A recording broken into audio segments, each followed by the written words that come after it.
Alright, so just give me 1 second.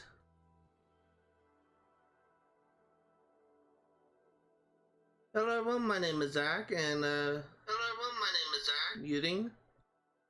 And welcome to another Assassin's Creed Rogue live stream. Today we are actually going to be doing a lot of exploration today.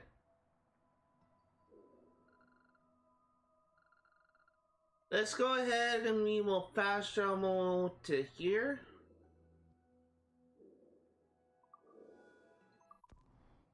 And we are going to get started. Presumably this stream and the next couple live streams will be spent entirely on exploration. We are going to be clearing out all of the hard ranked areas. And this time we're not going to stop early just for story progression.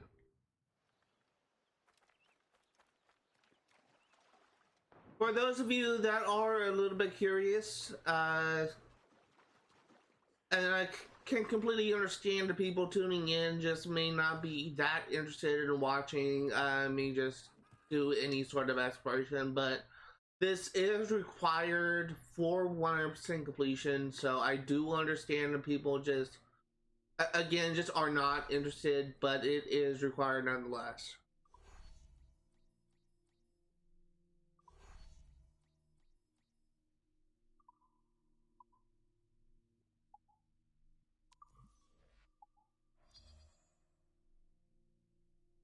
So I believe we should have some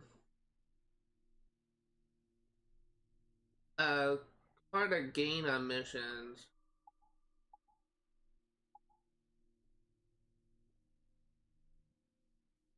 Let's do it. Some naval missions, I mean.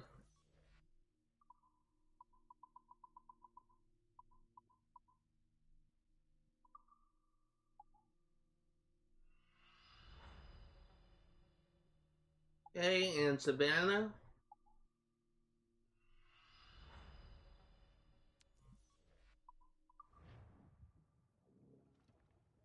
And I actually do want to change my outfit a little bit. I do not really care for this thing, and I know I could buy a new outfit, but I just want to change something else. We're gonna be going back to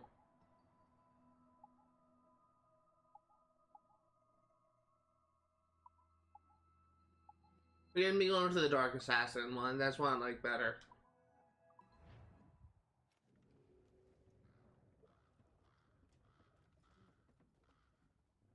Also, go ahead and check our bank.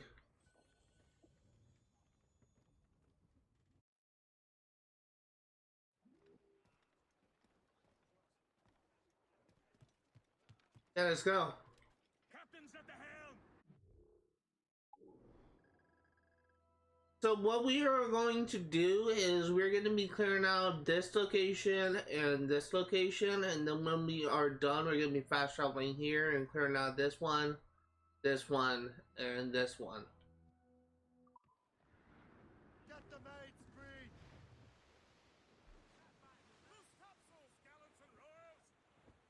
It's interesting how that's restricted area. I already cleared out that forge, so it shouldn't be.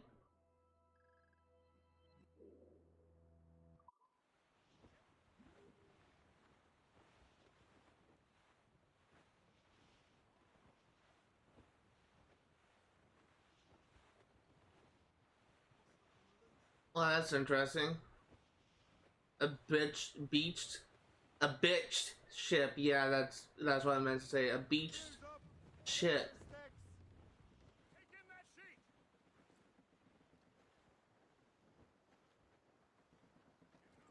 Hold the men! Get off the wind!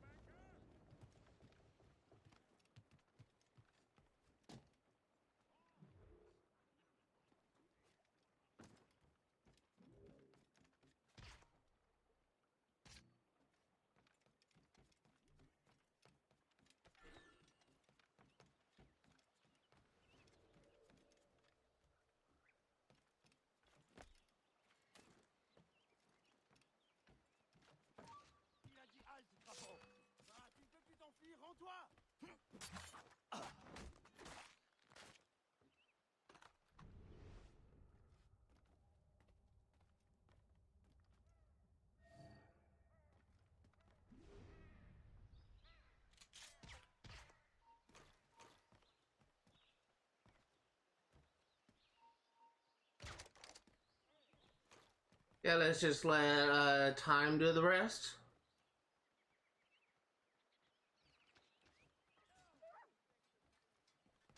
Je l'ai en visée. Je peux l'abattre. Je crois que je peux le toucher.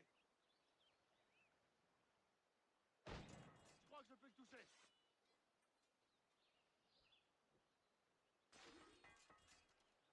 And I just need to kill the 3 guards.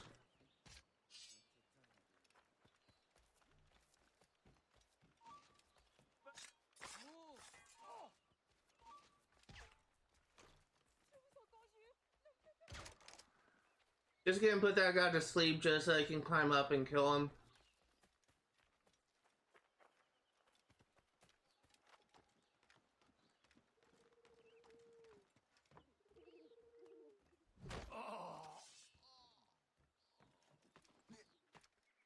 Okay.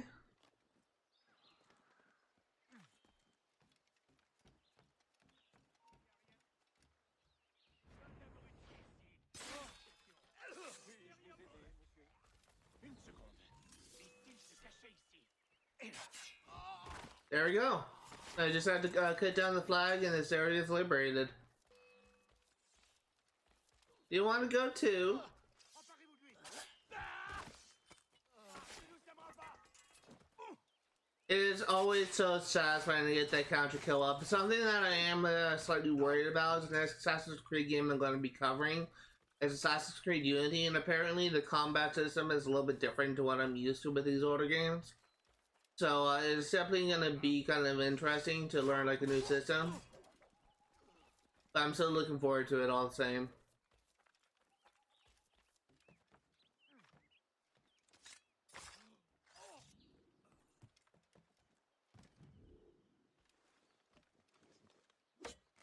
I will say that I actually don't know how to start a new game with Assassin's Creed Unity.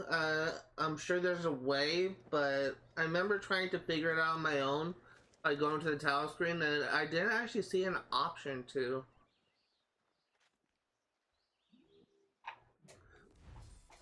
It could be that my memory is not as good as it used to be. For all I know, it could just be as simple as deleting your save file in the menus, but I didn't see like a new game option when I was at the title screen. So guess we will find out together. Something that I have heard about, something that this is something that I've been kind of hearing like a lot of people say. Oh my god, stop.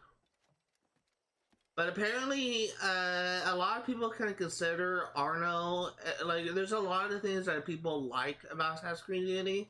Some people consider the parkour, the traversal, to be like the best in the series in Unity. Some people consider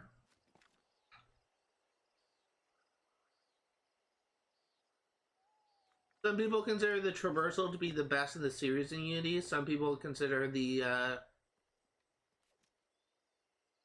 you dumbass. Some people consider the traversal to be the best in the series. Some people love like the exploration and the world.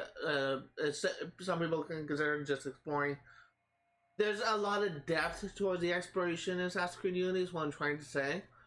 A lot of people actually love the combat system in Assassin's Creed Unity, but I actually never really gave that game much of a chance. I actually stopped playing maybe at Sequence 4.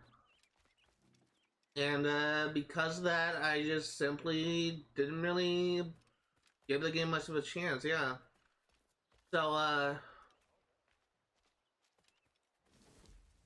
I guess something that I will say is you will actually experience me learning a game that I never really bothered to try out and learn. So I guess that'll be something new. I'm pretty sure like gone are the days right now where I'm like the best quote-unquote player where I know exactly how combat works and I can just have an easy time plowing through it. There's definitely going to be a curve where I'm going to have to learn the new game. I just got something on my phone. I've been getting a lot of Facebook messages, but apparently I also missed a call.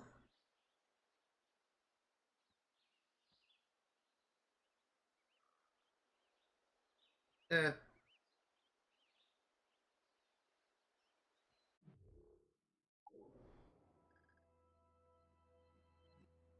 Okay, so we actually have a lot of stuff to do here. Wow, oh wait, what's this? Black bear or grizzly? Black bear. We already have black bear, so we don't need to do that.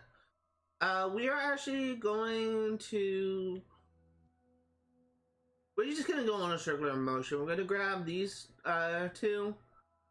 This Templar Cross, gonna go up here and loot this supply camp in this chest.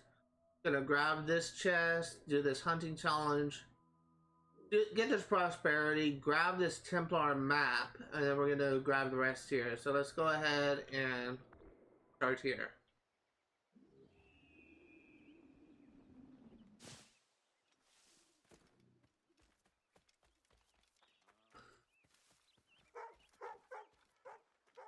Oh.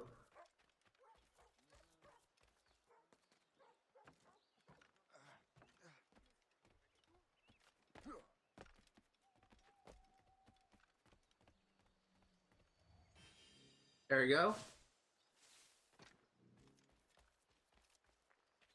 So something that I will say is yesterday I actually had an issue where my router essentially went down. I'm not sure if it will happen again today, but if it does, I'm gonna try to like keep an eye on my stream to make sure that it doesn't go down when I'm exploring good collectibles, because I can only grab these collectibles once per save file. It's gonna be a little bit difficult for me to try and figure out like what I got in what the last thing I got in stream was. I may have to resort to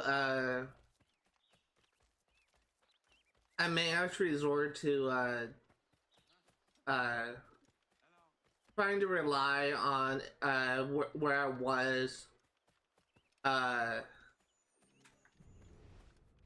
where I was when the thing crashed, compared to, or when the router went down, compared to where I was when the router got back up.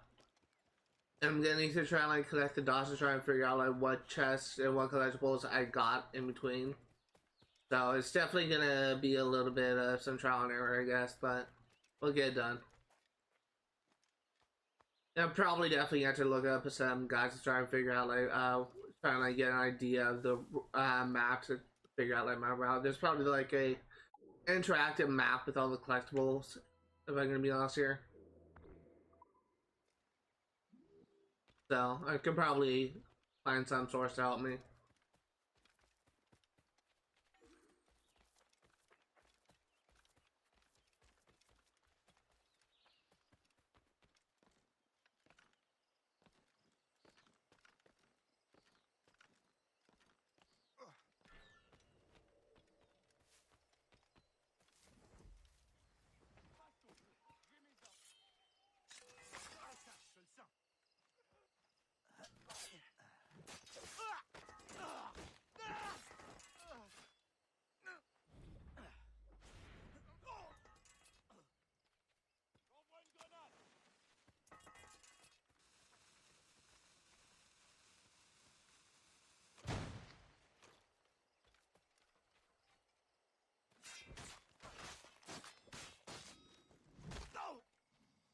I love the quick fire sleep darts. It is so nice to have.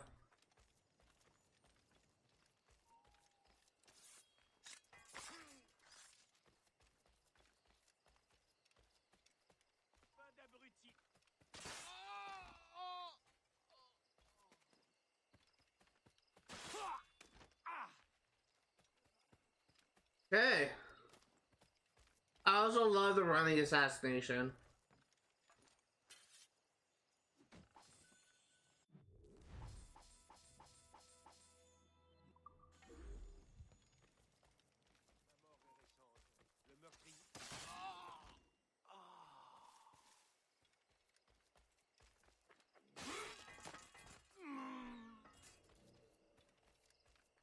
And all we have to do is grab this chest and we should be good. Oh, is there a cave?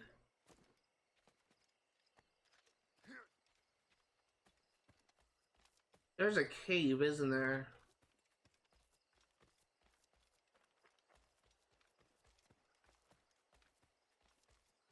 Yes, there is. President knows this.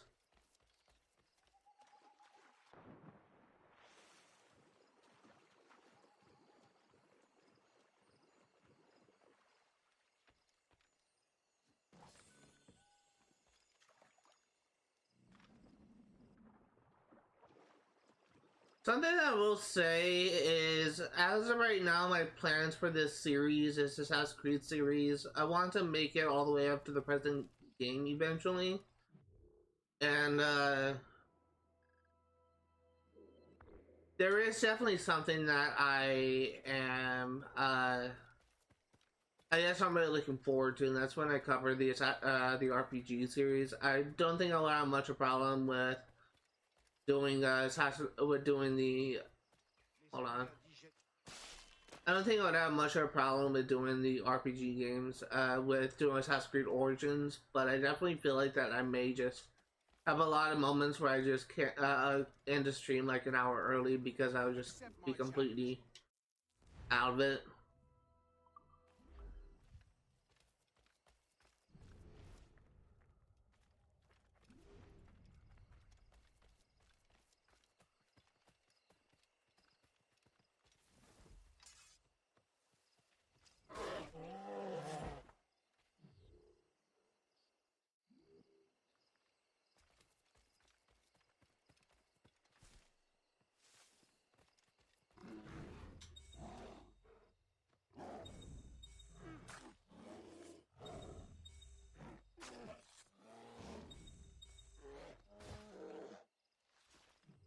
I'm surprised I got that stealth assassination on that black bear pelt, but we got it done.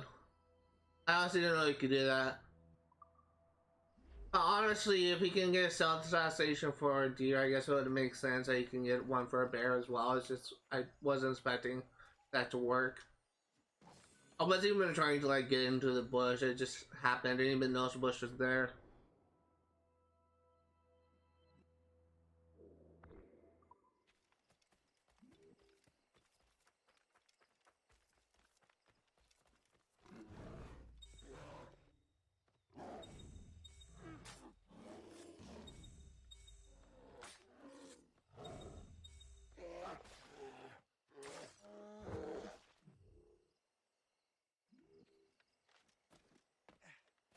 Okay, grab this.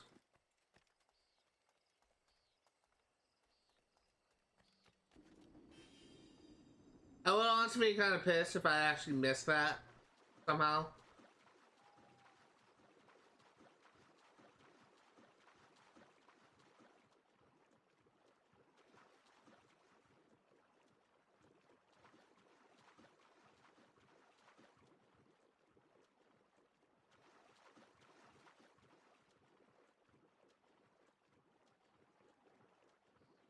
If this is River Valley, I may actually have the location already done, so already discovered, I mean. Now that's booty. This is River Valley 224 negative 259. 224 negative 259.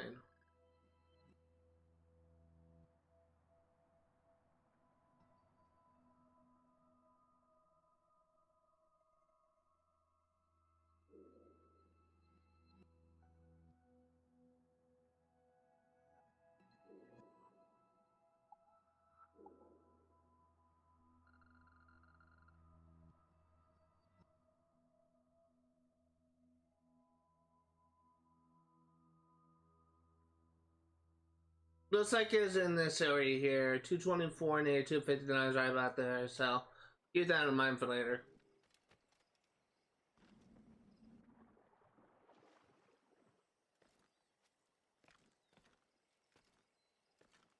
Let me also take a moment to look at the maps for River Valley, because I do want to make sure that I...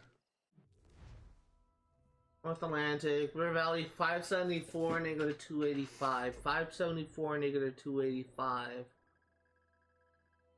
574 negative 285, right here.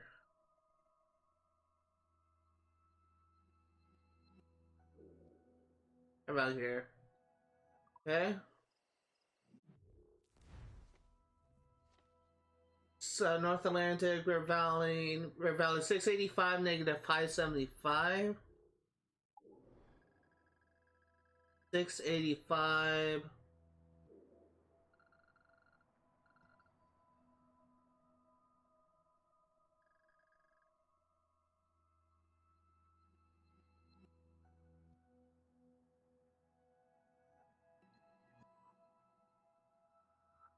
What's that again? 685, negative 575.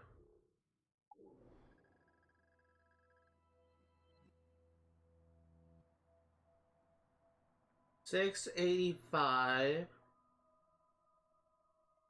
negative 575.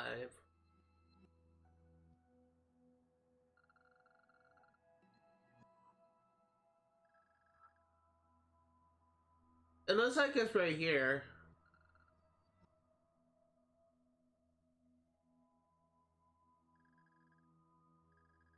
Oh, I know that. Okay, so about to I'm probably gonna go there after this you complete this location.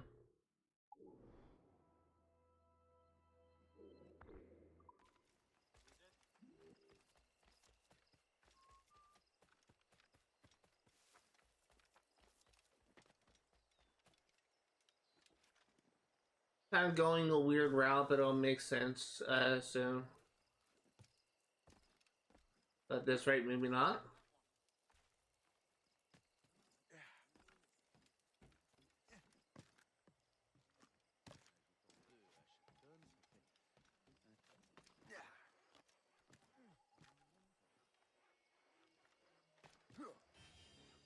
There we go. And there should be a chest over in the direction I am facing, sorta, right here.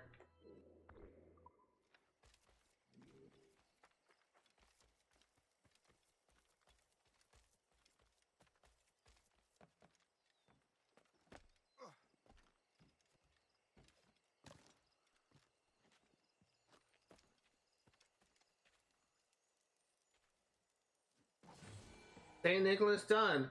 So let's actually go ahead and go to that location where that chest is, where that buried treasure is. Am I crouching?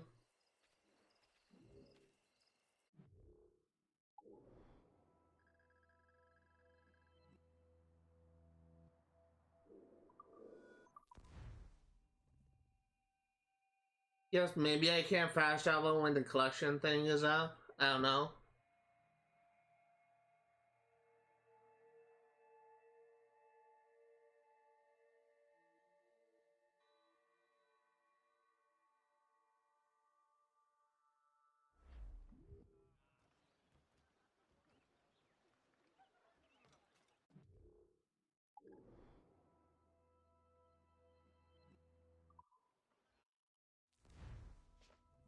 $685, negative 575.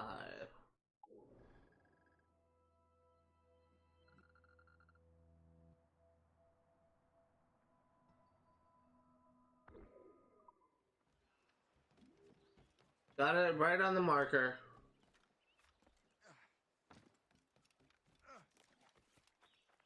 That's something that I do kind of like about these the RPG games. Horses are really, I guess, it's not just the RPG games, but also some of the Assassin's Creed games as well. Namely, Assassin's Creed 2, Brotherhood, and 1 and 3. But I really did like the concept of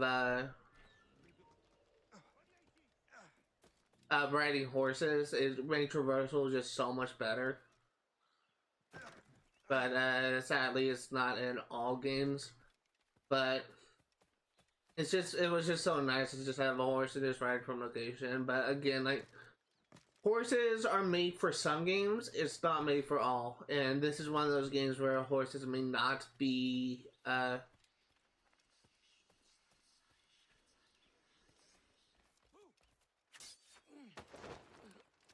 one of those things where horses may not be as helpful I completely screwed up that counter kill.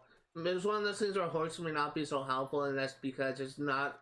While it may be nice to traverse the area, there's a lot of verticality to these maps. And now you will die. So it's probably not the best thing to rely on, I guess. Fuck you, not helping you.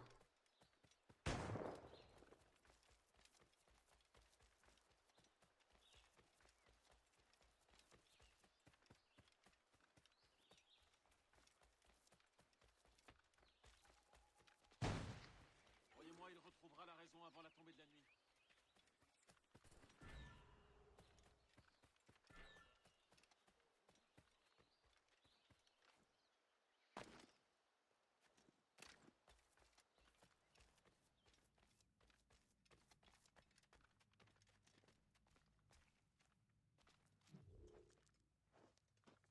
They haven't noticed key was here. Does it lead anywhere?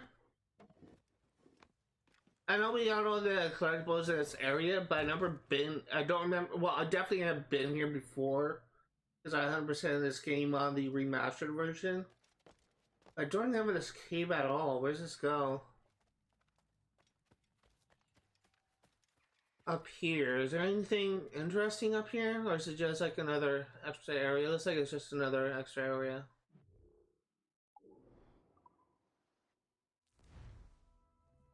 $874 -54. 874 -54, which is all the way up here.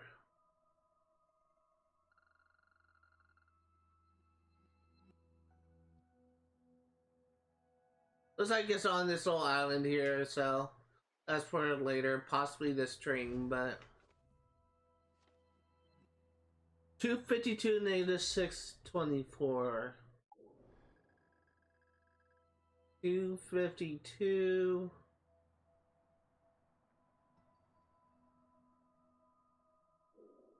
-624. Oh, that's actually over here in the old growth forest.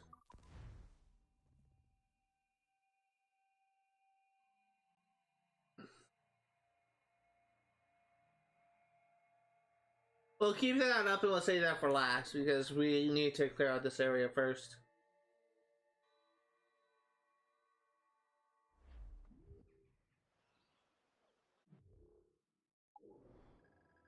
First thing that we're gonna do is we are going to synchronize this viewpoint.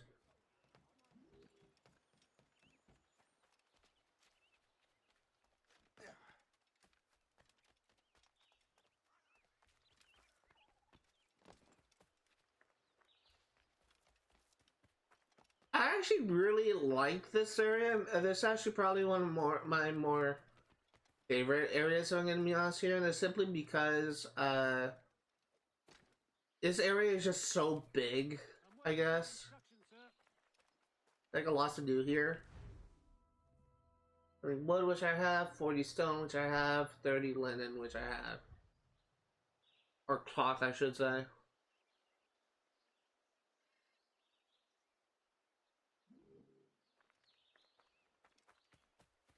This area is like made for like traversal on the trees. So that's another thing that I like about it.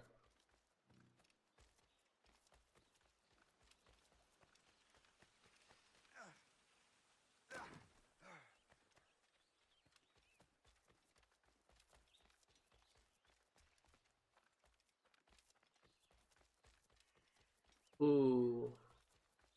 Actually, that's not that bad. Let's hit the viewpoints right there. I thought it was at the cliff.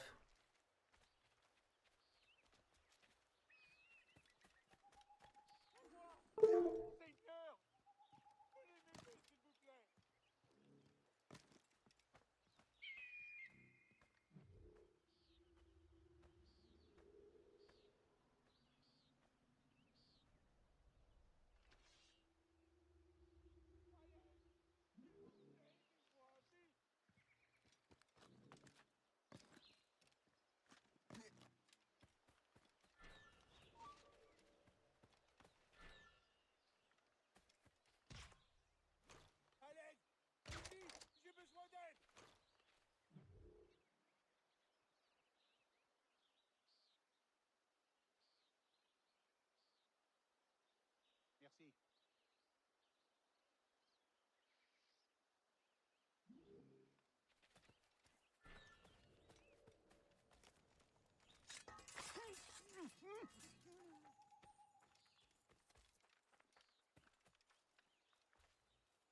Climb up.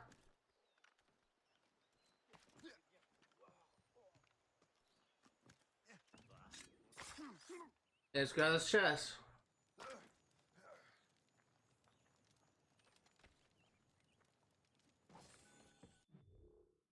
Let's take a look at the map.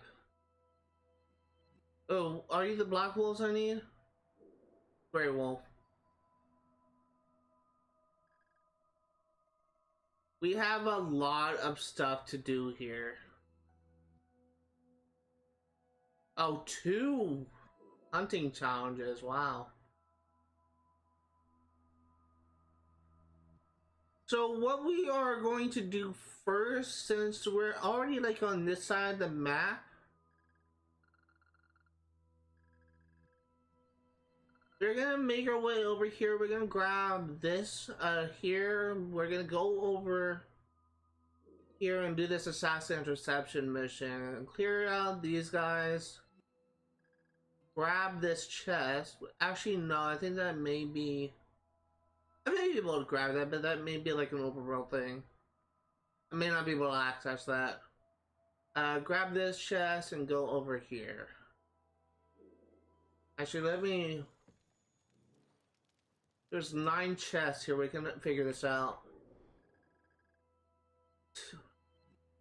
2, 3, 4, 5, 6, 7, 8. Okay. So by process elimination, this is actually connected to the old growth forest. Because I'm pretty sure at the very least this is considered to be uncharted territory.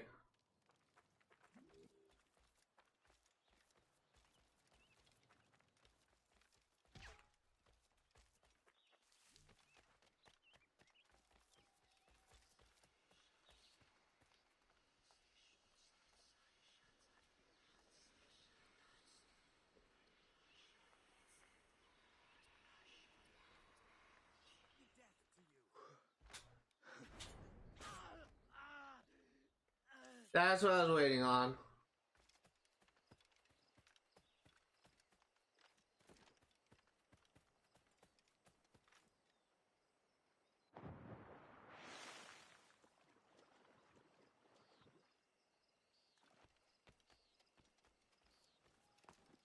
Apparently that whistling or that whispering thing is actually comes from the multiplayer, which I don't really play much of the multiplayer. I think I only played like 1 game ever. That's actually for my Assassin's Creed 4 Black Flag series. The last thing I did in my last stream was try out the multiplayer to see if it's still active. Which, spoiler, it is. But, I actually, one of the things I actually, I never really paid much attention to that game. I literally was just running around trying to, like, get kills to see how fast it would take me to like level up and progress. And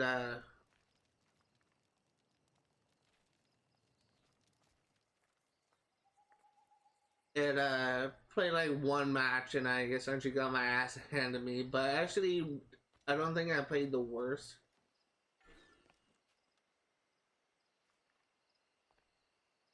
I played average, I would say. I was not the worst player on the game, but I was not the best either. I pressed the wrong button.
I see you.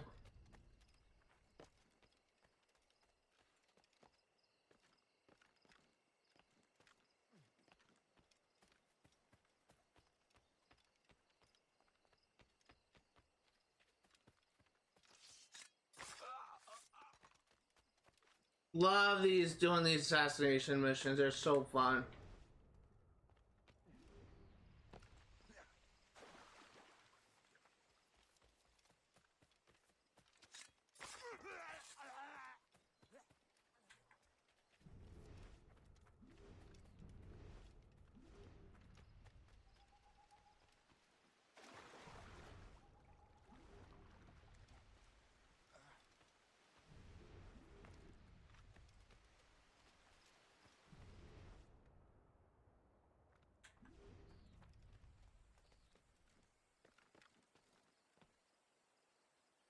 I'm up.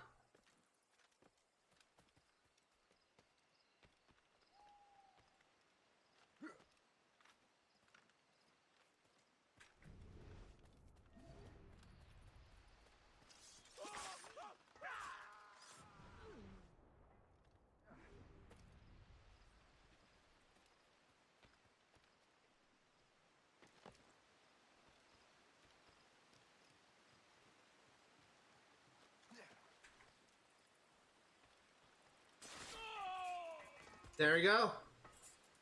That was easy. We got a bonus reward for beating it within a specific time limit, I believe. You had to complete it without the timer running out. I will say that Assassin Interception mission is just probably my favorite mechanic of this game. It's probably not the most entertaining, especially considering how repetitive it is, but it's definitely kind of a nice change of pace from the assassination missions from other Assassin's Creed games, but it's still pretty fun. Is it going to be beyond the waterfall?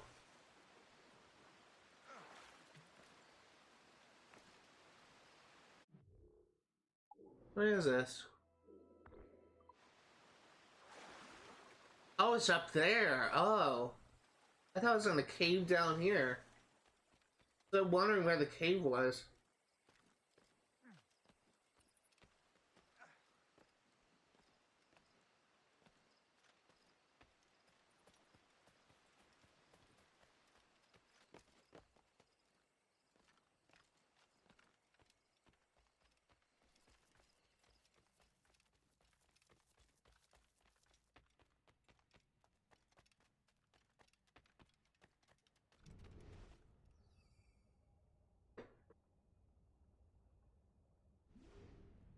A 13 and 24K painting, that's good.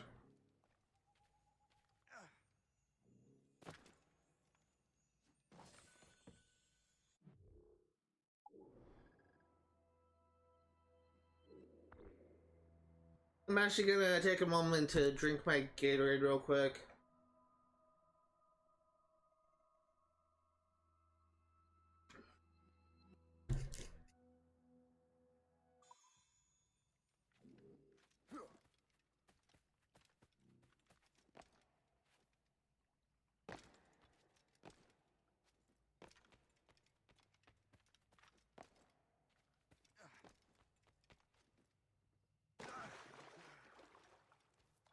Okay.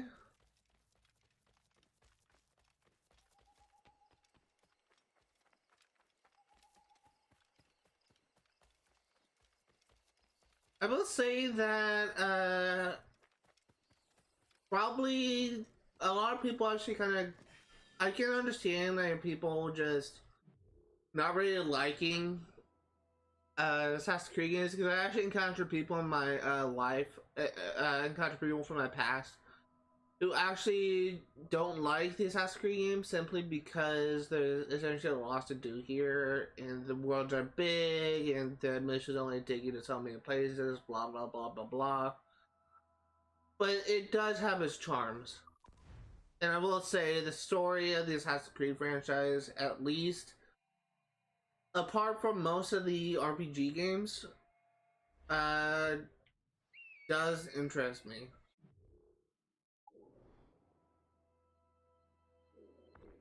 I can completely understand people just I completely understand the criticism some people have with these games, where the worlds are too big and the missions are just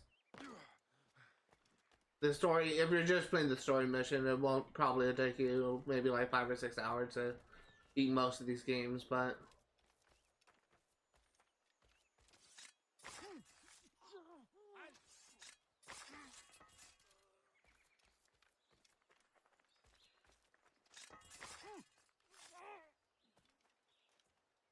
Ooh, you're up there.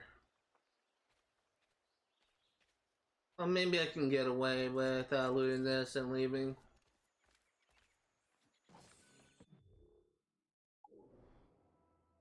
Go ahead and grab you.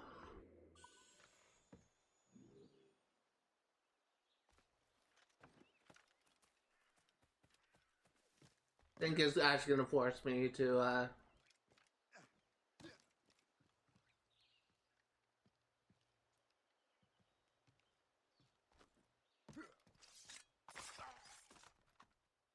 There we go.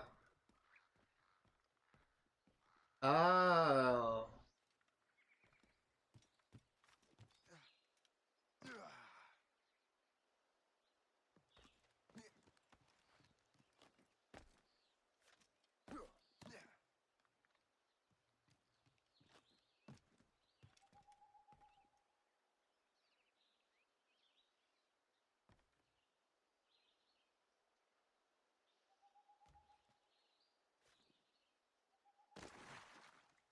What I'm trying to do is I'm trying to figure out a path to get here.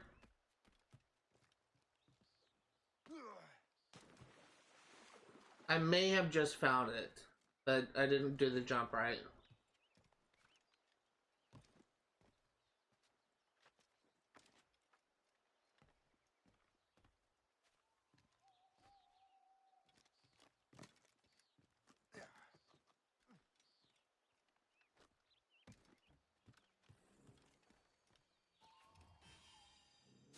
Okay, got you.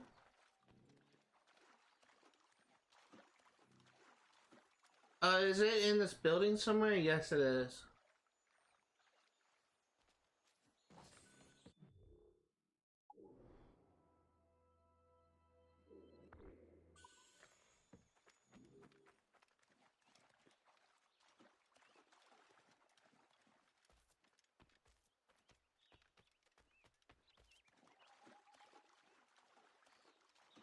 Trying to get back up onto this cliff over here.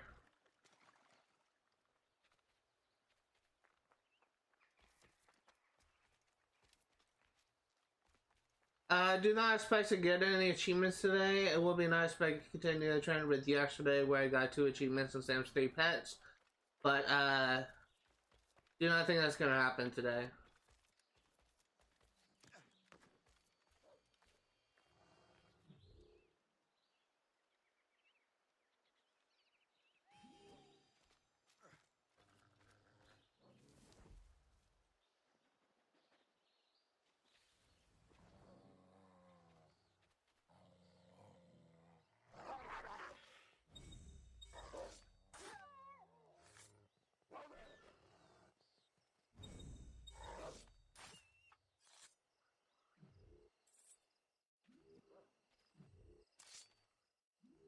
I just scan these on Habit because Assassin's Creed 3 kind of taught me that I'll be desynchronized if I don't skin every single animal, so I just do it on Habit.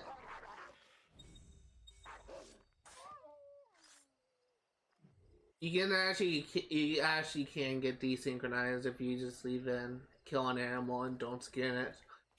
Which actually can lead to some frustrating bugs because there can be some animals that are in an area you can't access. And that can actually lead to a game-breaking bug where you get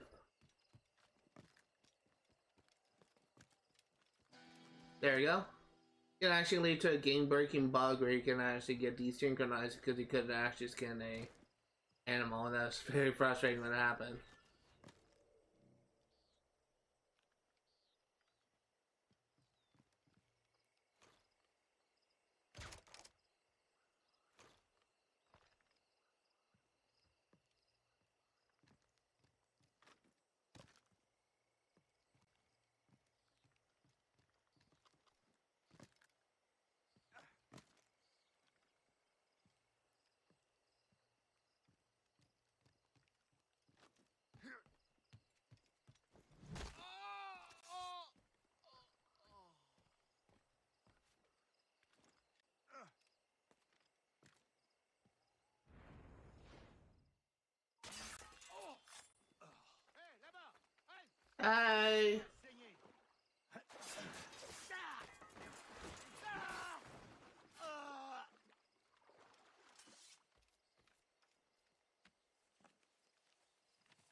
This is in River Valley, 515 negative 206. 515 negative 206.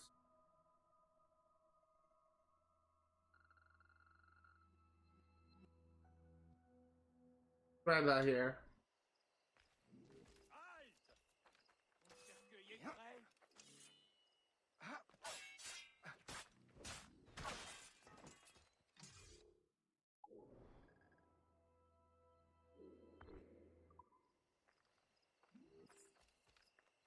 Grab this Templar Cross, and then we will do the hunting challenge.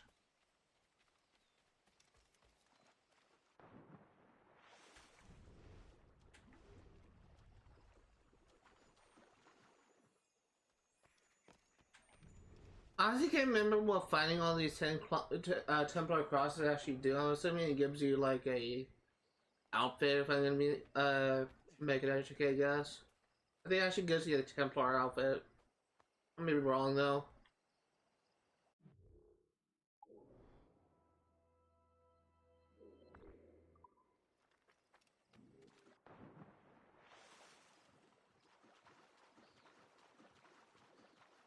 I love how there's a boat to get back to your ship and a freaking pond that you can't leave, actually leave to, leave from.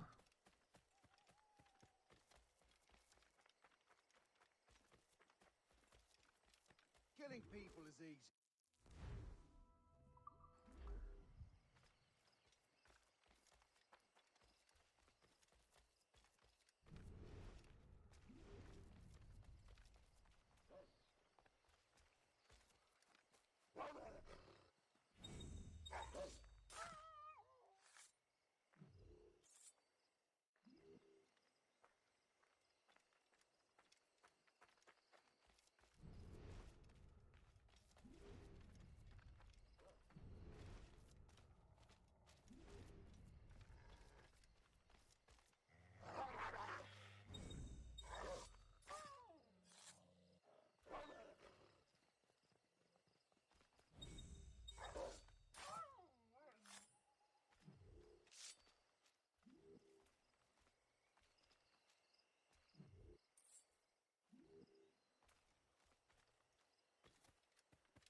Over here.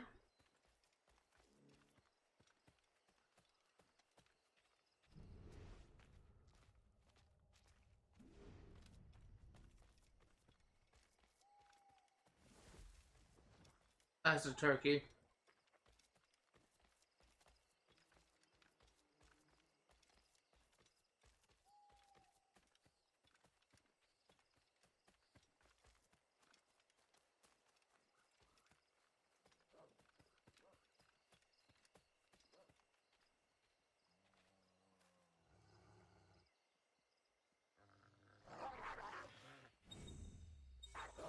I almost screwed that up.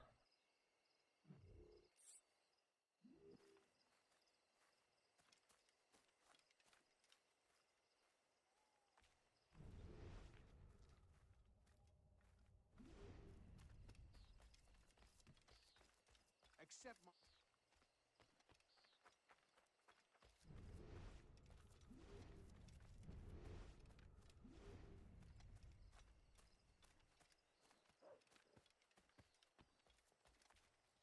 Come on, big boy. I was curious why I went back to that guy. I saw a brown patch and I thought it was a wolf walking towards a hunter. It was just a piece of the ground. The texture to me kind of looked like a wolf walking away.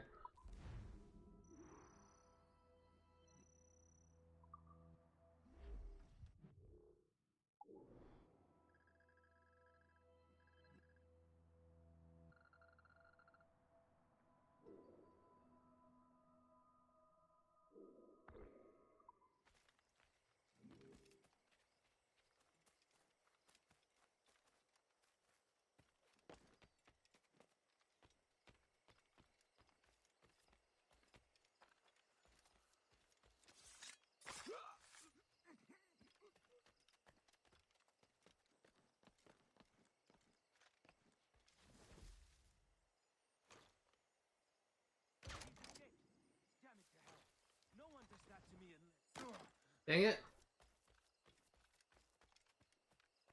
I honestly didn't see that as a bridge. I thought I was supposed to jump that gap.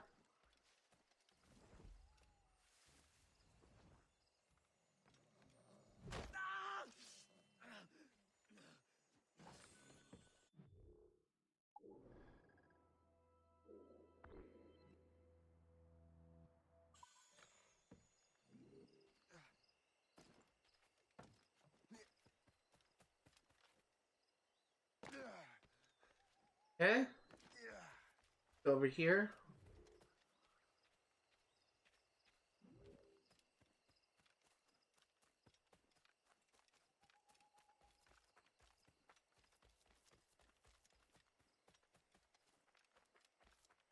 Let's grab you.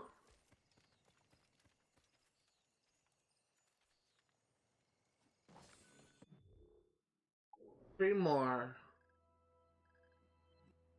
1, 2, 3.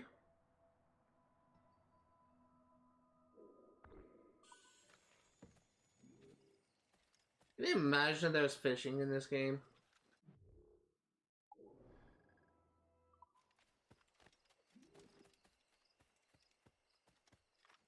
Like, imagine there's like a fishing challenge. Because the reason why I'm bringing this up is Assassin's Creed Valhalla, probably one of my least favorite Assassin's Creed games. A lot of people like it. I personally don't. The combat is very boring. It's probably I got so jaded and tired of that game after 100% of the main story that I literally just stopped playing at the DLC.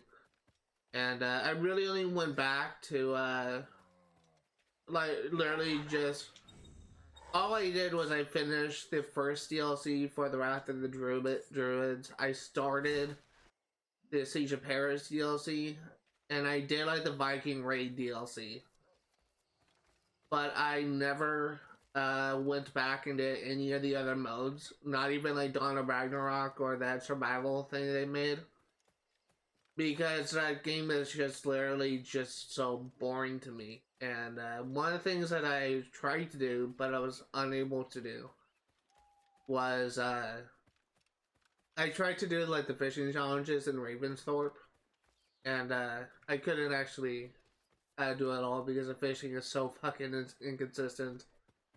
Like, if you're gonna make a game where if you're going to make a game where you're basing it off of like fishing for specific fishes, at least make a spawn of those fishes somewhat consistent. Because if you like look up a guide for like say where to find like salmon, or not, actually I think salmon's a North American fish, where to find trout, it will give you a location of where you can find it. But if you go there, chances are you won't find it there because it doesn't fucking spawn. I spent so much time looking for it and literally couldn't find it.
That was a whiff.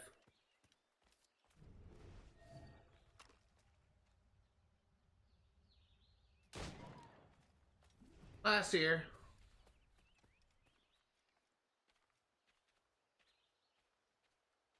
Or not, because it went into a glitch area.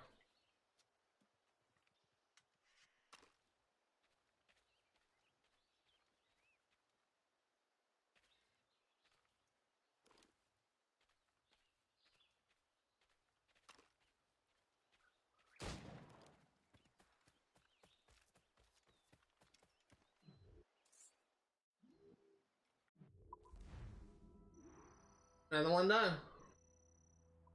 I don't actually know if there is an achievement for doing all the hunting challenges. It wouldn't surprise me if there is, if I'm going to be honest here. I just said it wouldn't hurt to check.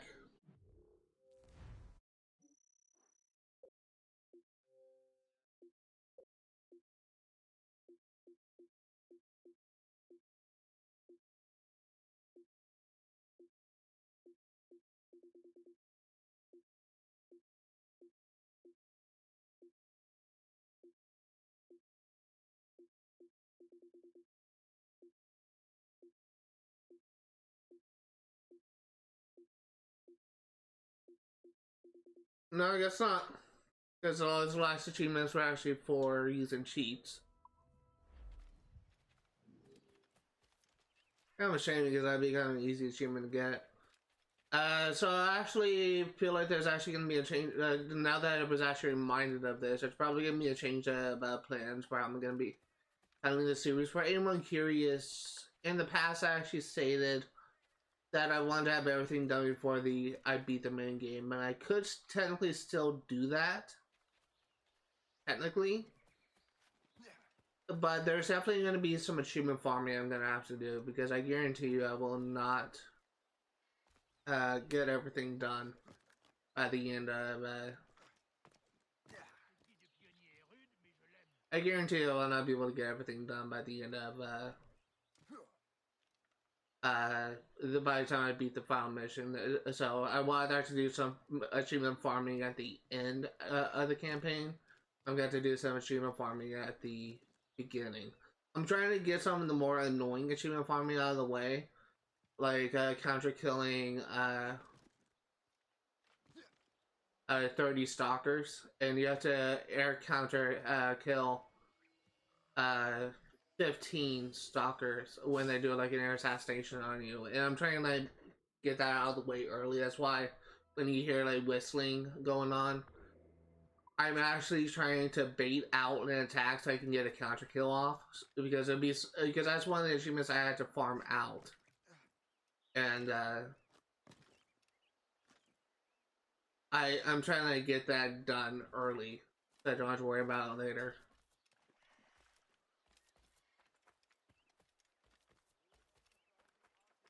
We're ready and willing to do some good work, kind sir.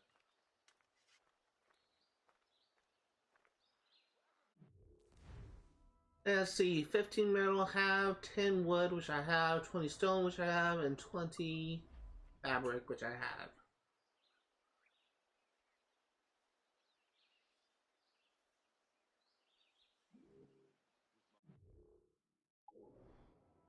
I have the sneeze coming.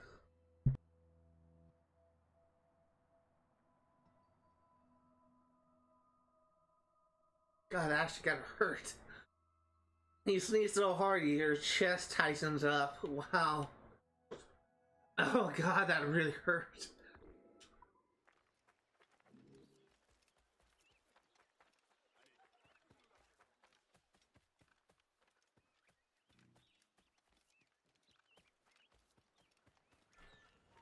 Très bien, ne bouge plus.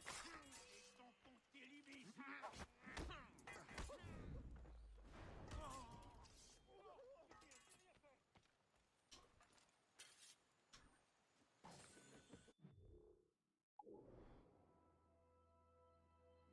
There is, I know that I completely forgot about this until now. There is a map here.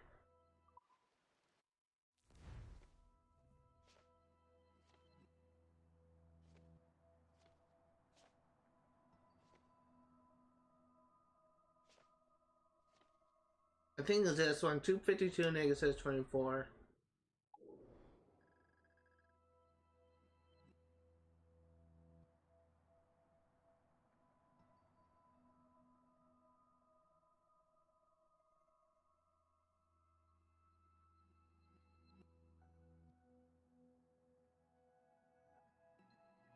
Right about here, so they're probably gonna grab these chests and like complete this area, and then we're gonna fast travel back and head back to the ship to grab that. The good thing I remember, I probably would have gone off and forgot about it.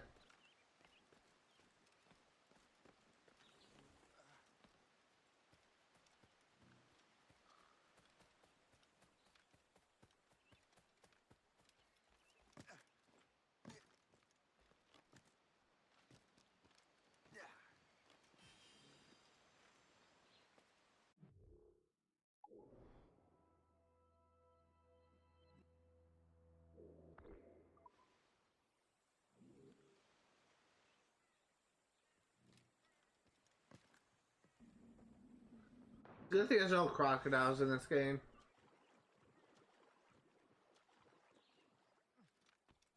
I think the only thing I should worry about is sharks in the ocean, but that's it. And also there's no diving missions in this game as well.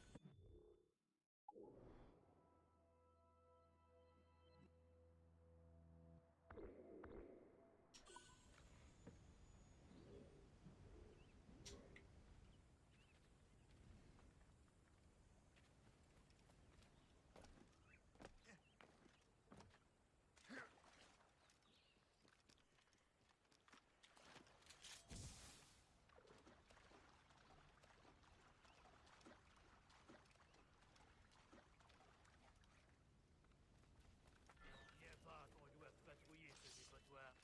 Demi-tour, Don't know why the assassinate didn't work. I was literally mashing X to assassinate and it wasn't working. Oh well.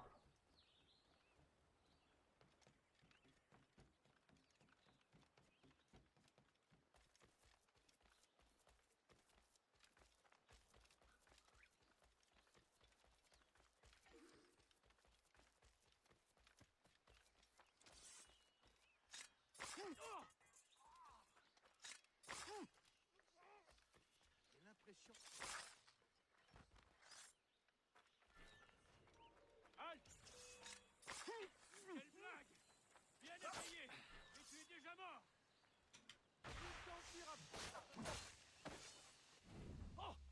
Ah! Ah! Ah! Hey!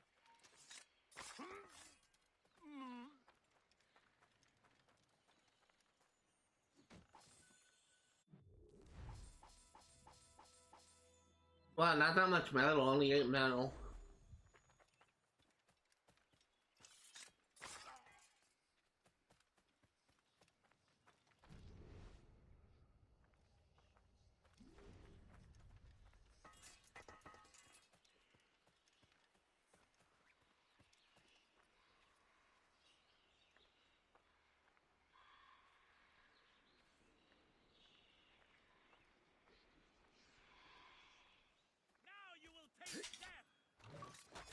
Hey, Stalker Killer!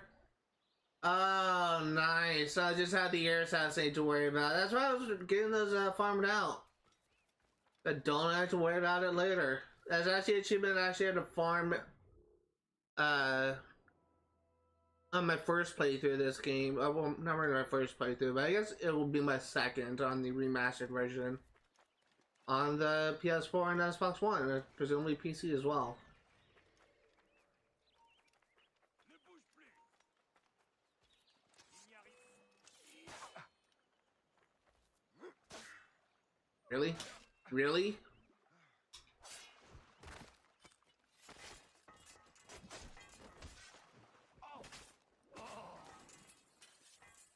Find your place.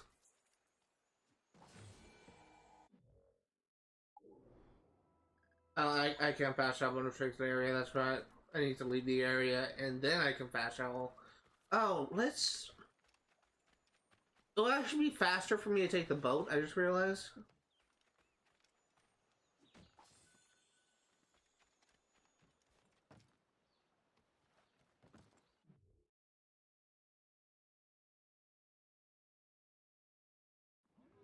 Captain's helm!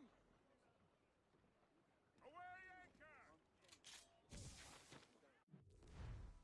anchor! 252 to 624.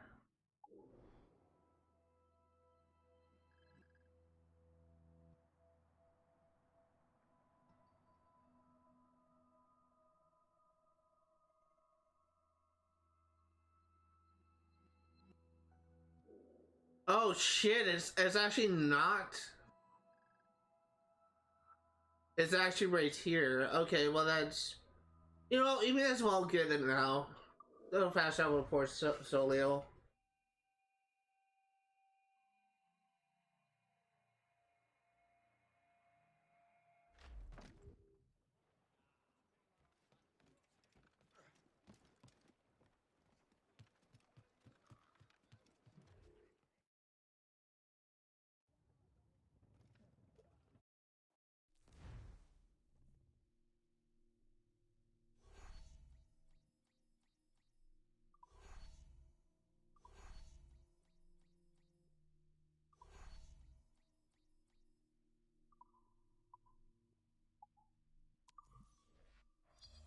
Oh, I didn't mean to do that. I meant to repair all dog shits.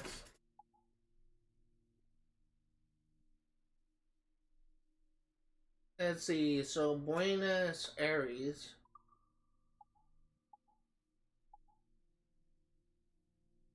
And our frigate.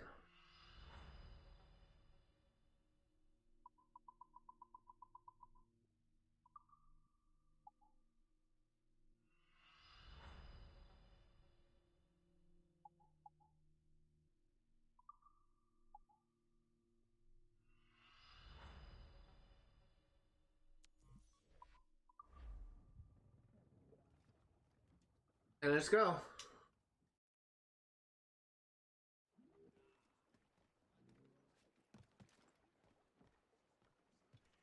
Captain has the helm!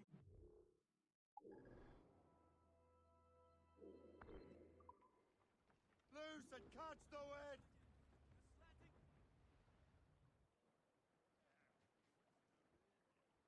Loose on! For anyone curious, I think this will... I think I finished or 100% and completed, whatever you want to call it, 9 games on this channel, but I have essentially 100%ed or golded, which is the Xbox equivalent of the platinum, 13 games total if memory serves. So I'm not like the most accomplished completionist, but I'm definitely not the least.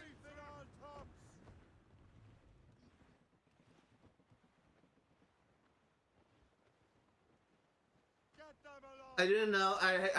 I don't know how some people do it, but in regards to people that hunt for platinum trophies, which admittedly is more satisfying than what I'm doing on Xbox, I don't know if people just people I encounter who talk about what their platinum things are more have a habit of, I guess, bragging more. I'm gonna grab this chest first. I don't know if people just have a habit of bragging more, or if or not really bragging, but exaggerating more if they actually did get this amount of trophies. But I heard at one point like someone saying that they got like 120 platinums, and that's just insane to me. I just heard my phone go off again, so I'm just checking something. Actually got an alert on Twitter.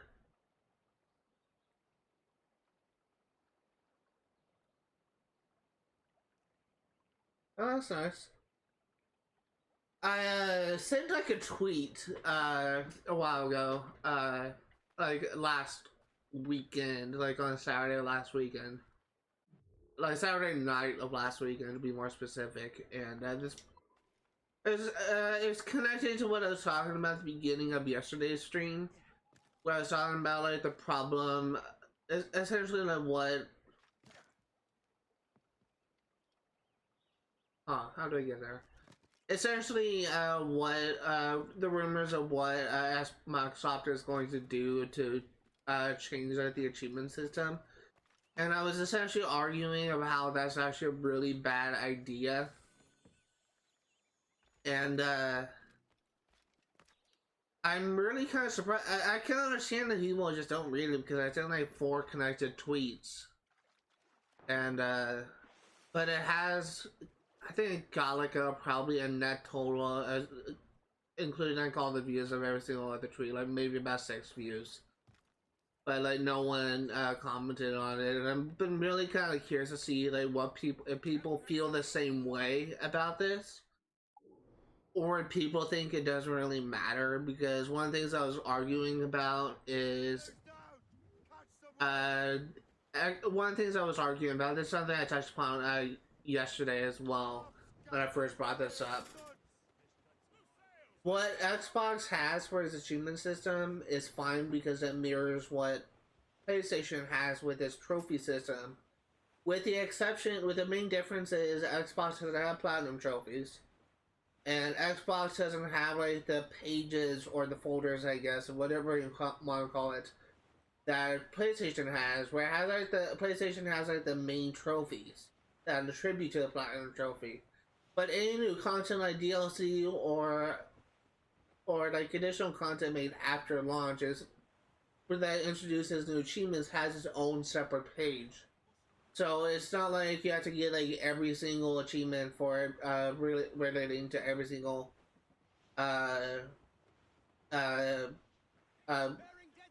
shit. It's not like you have to get like every single trophy within the collection, which includes like all the additional trophies made for the free, including like in different content updates or for DLC to get the platinum. You can still get the platinum by getting the trophies you can get in the base game. Xbox doesn't have that feature. If you want to get 100% in achievements, you don't have the luxury of the platinum, so if you want to get 100%, you have to get all the achievements. And to like explain this better, how do I phrase this? Let's see if there's actually a game that I played on Xbox. Like Forza Horizon is a good example. It has maybe about 34 achievements that are related to the story. I've only gotten 30. But it also has achievements related to the multiplayer, which as far as I can tell may no longer be active, and it has achievements related to the DLC. Which, for some reason, Microsoft had the bright idea to make it so you can no longer purchase your DLC. So I'm literally just kind of forced to accept like the achievements for the story. If it was just a story, then I probably would have been able to get the platinum trophy if I were playing this, if this were available on PlayStation, but it isn't. As I think there's only like 2 achievements if I, like 2 achievements that are related to the story that I've not gotten them. Specifically for Forza Horizon 1. One of them is for completing all the PR stunts, and the other is actually I actually can't remember what the other one was, but I think it was actually in progress of getting those things, but I kind of stopped at the PR stunts. But that's just an example, because even though it's probably like a poor example, because Forza Horizon is exclusive to Microsoft. There's no like ports for PlayStation. But That's just like an example. Like if you were just going for the platinum trophy, it would just include like all the main achievements you can get in the main story, and not just achievements you can get in overall. But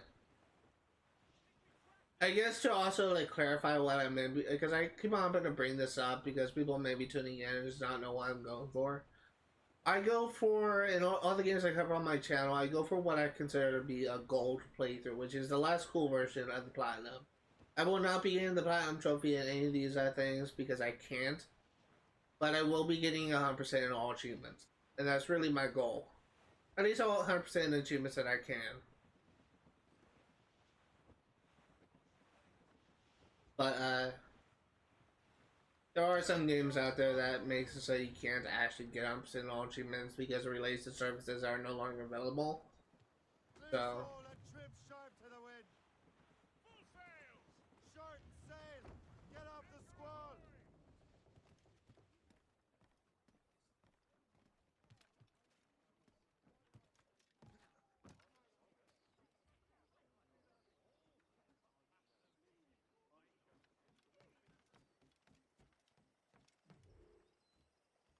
Five chests, 5 collectibles.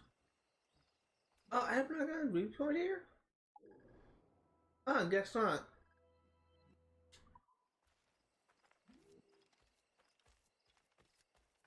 I guess I literally just ran right for the objective. Waiting for your instructions, sir. And wood, that's easy. 50 stone, 30 fabric, okay.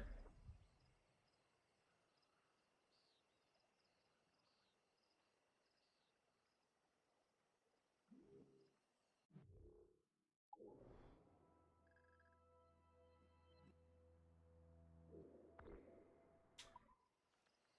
est-on venu ici? Il y a que des bêtes sauvages partout à la ronde.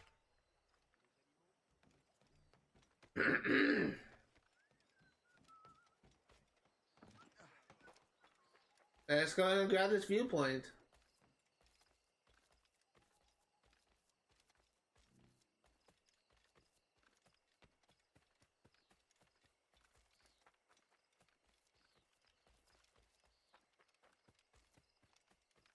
I will say that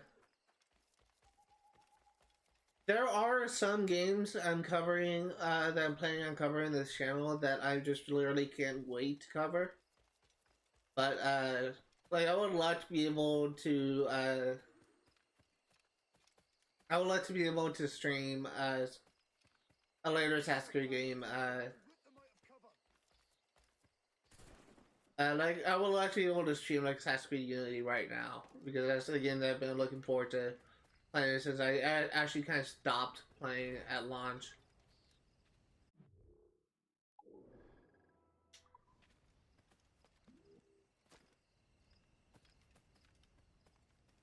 But it's just sadly it's not something I can do right now because I literally have to do things in a specific way. I don't have to, but I just want to.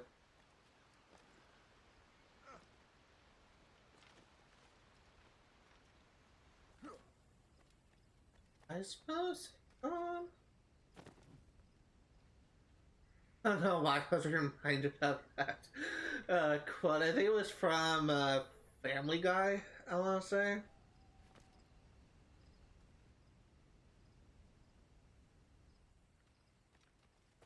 How do I get there?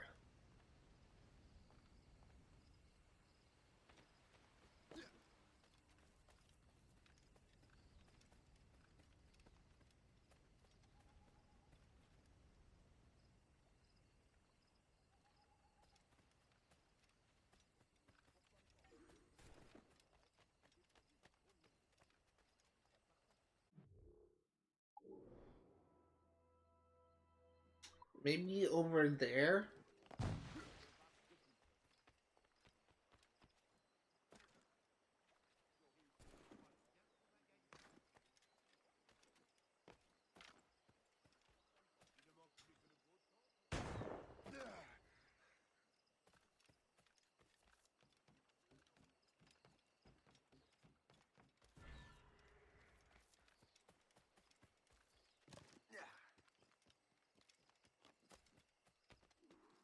This is such a bad layout, if I'm gonna be honest here. I do not like this location at all.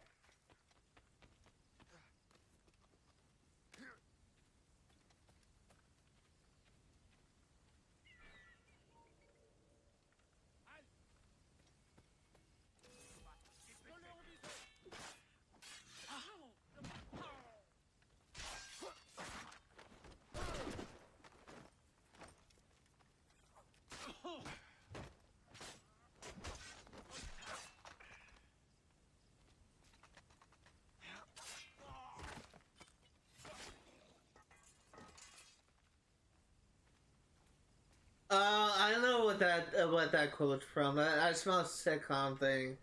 That's actually from a really early episode of Family Guy. I remember now. I think that's like season 1, season 2. Really old.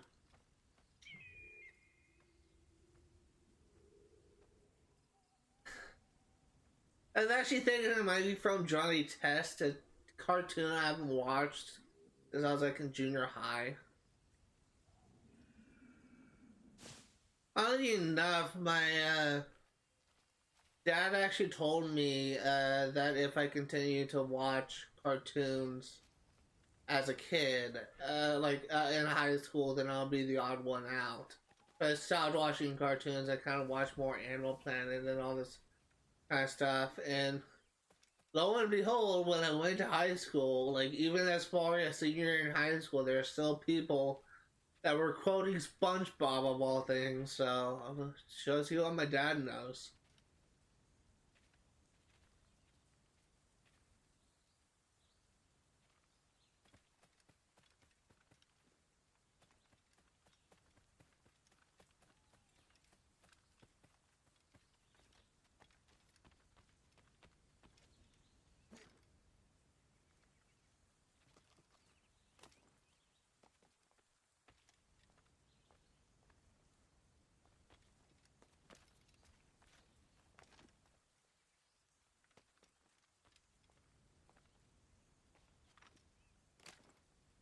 I'm trying to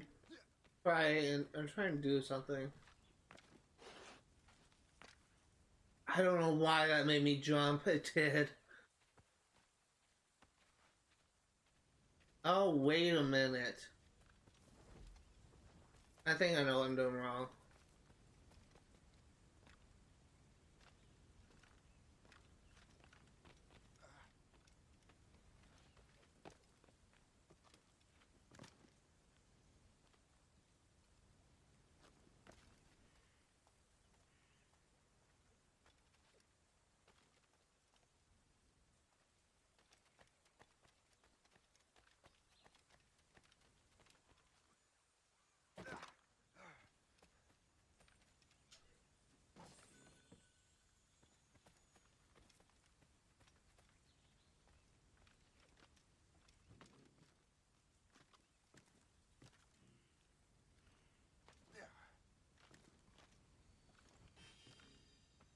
There we go. There is a lot of stuff here. Let's actually take a look at the map. So we have all this stuff. Anyways, this just blackberry. Okay. We have fucking nothing.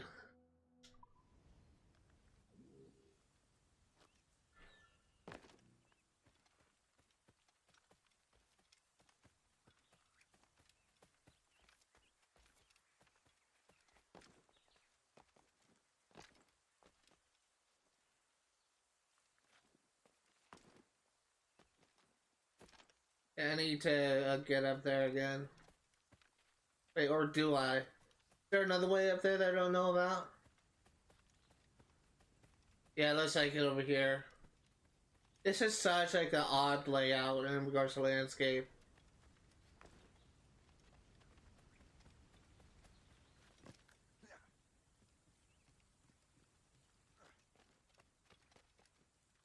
I saw there was a cave below me and to the left, so we'll be sure to grab that later.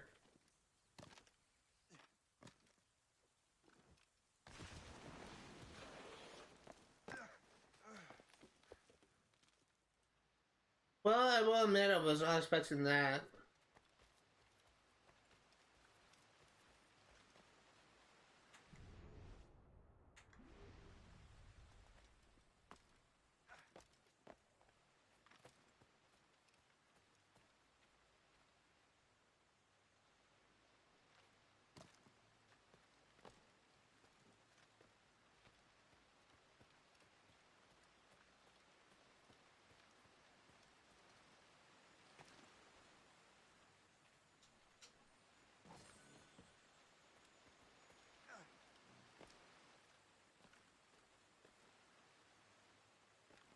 The one thing that I am going to do is I'm pretty sure I can get a blueprint if I drop down here.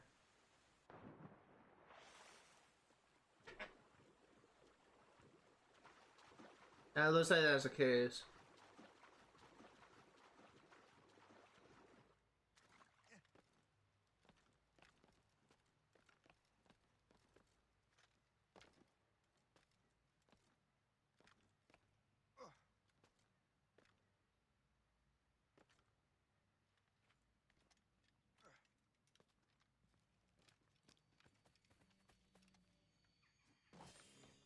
You got elite burning oil, not an upgrade I really care about, but it's something. Eventually we will be getting all the elite upgrades for our ship that's actually required for an achievement. So it's actually nice to have that, but I don't really care about elite burning oil in specific. But again, it's nice to have.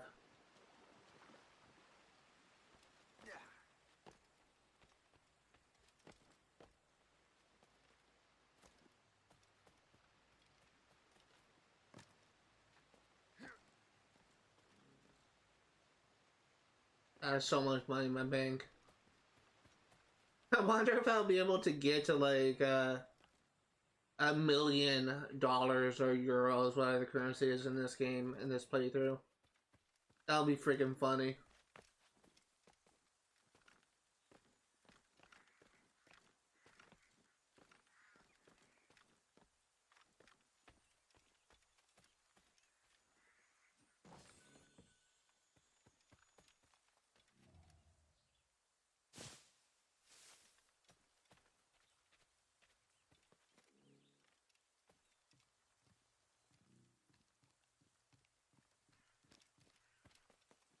I'm still trying to make my way up to that Animus fragment. So, that's something.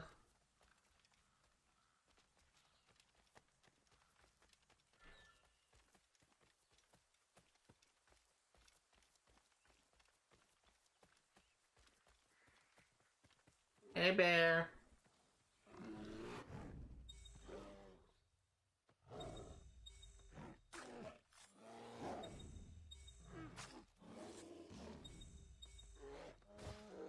Again, usually black bears are pretty docile, at least today they are.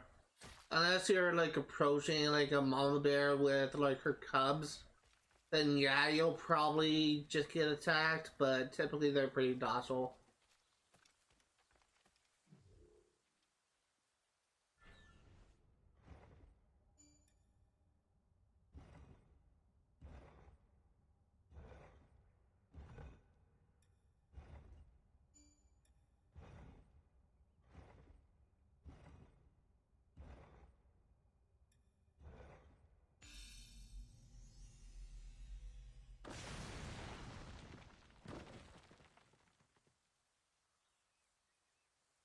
I think they're more like curious in nature than anything.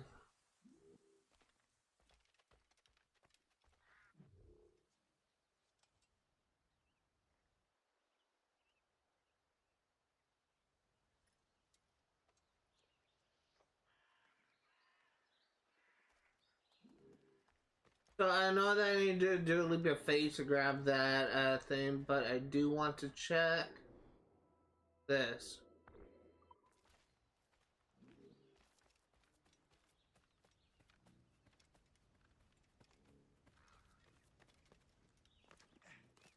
Okay. Looks like it's not on this level.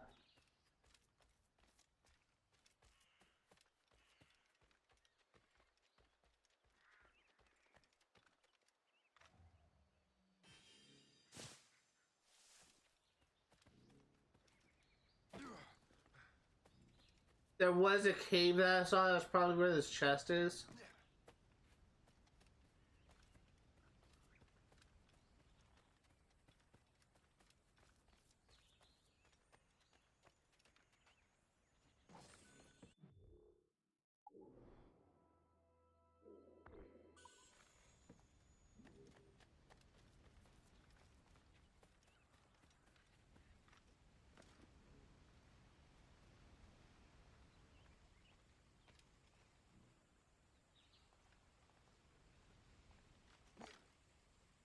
Huh.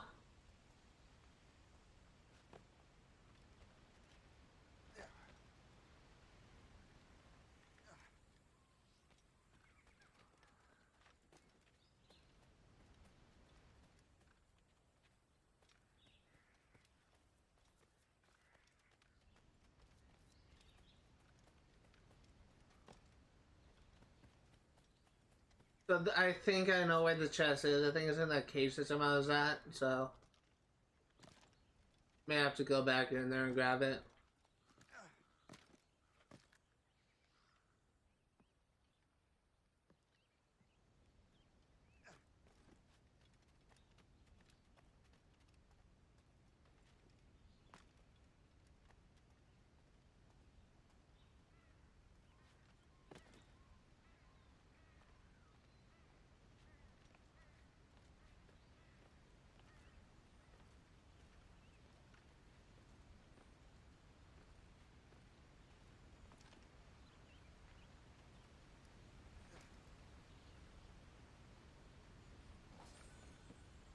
Got the 5 chests down. We need to figure out how to get to this cave painting. And again, I have a theory of where it is, just don't know if it's a correct theory.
I may be on the right track.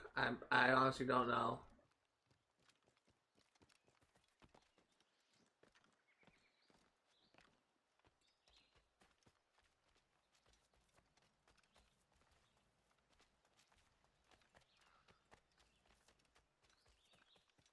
Yes, I literally just missed this.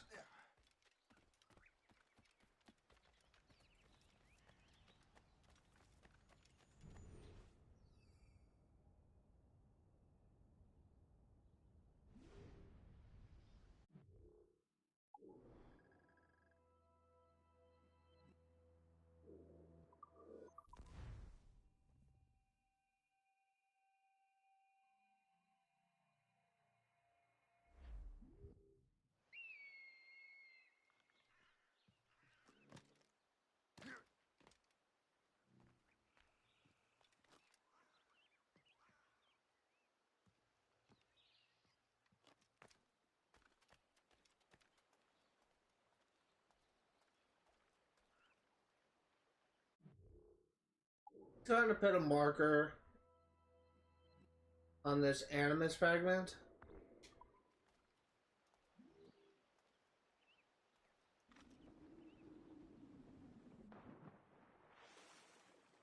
I will say, even if I knew the water was deep enough, where I could survive a dive like that, there's not enough money in the world that would convince me to do something like that. Like, even if I knew it was deep enough, like if I saw people do that and they survived, no problem. My overwhelming fear of heights will literally prevent me from like having the courage to do something like that. Props to anyone who has done stuff like that in the past, but oh god. Does it kind of tell like more of a story about like how the extent of my fear of heights?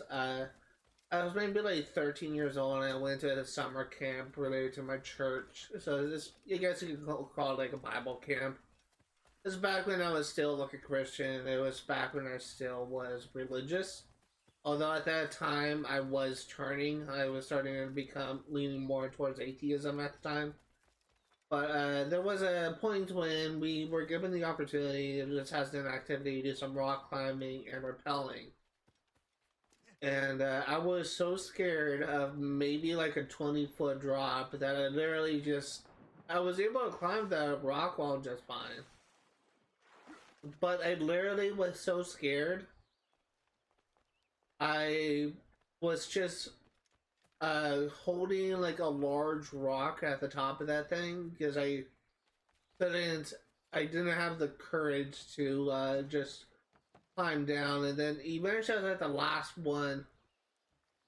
I was at the last one that was up there, and they're trying to get me down. And as soon as I was able to repel and go down, I actually wanted to go again because I actually had fun doing it. But it was way too late, and we had to go. I think we were there so long that the sun was setting. And I actually got sunburn off of that. By me being like essentially in the shade, I actually got burned. But that was fun.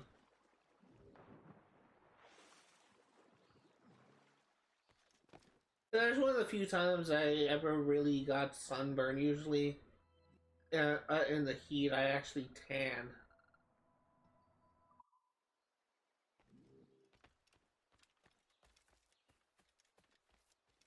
So it's just most of the time today I would spend most of my days indoors. So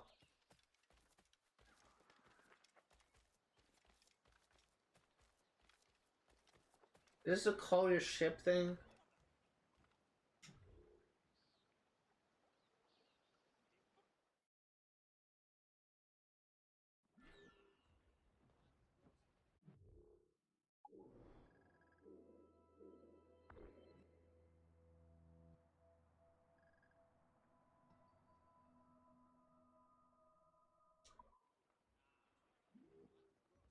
Mains out!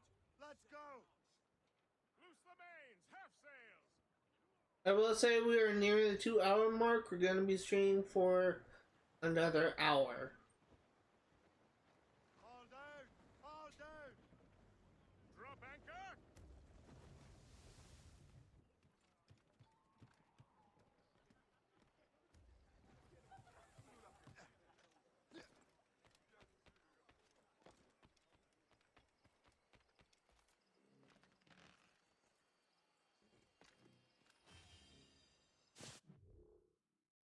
Let's go ahead and we will grab this viewpoint first.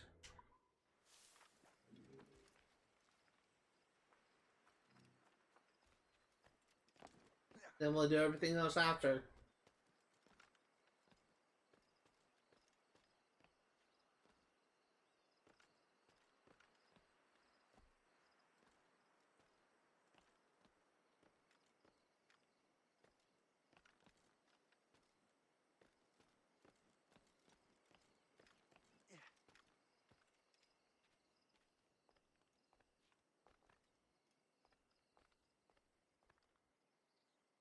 For some reason, I thought she had like a pot on her head.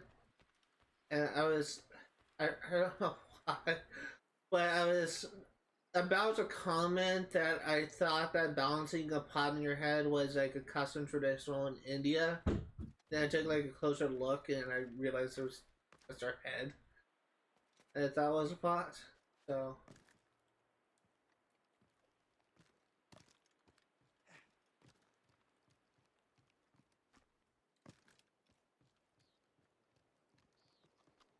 I honestly don't really understand that custom of like balancing things on your head. Like it doesn't really seem that efficient to me. It's gonna be easier and probably more safer for the cargo to just carry it in your hands.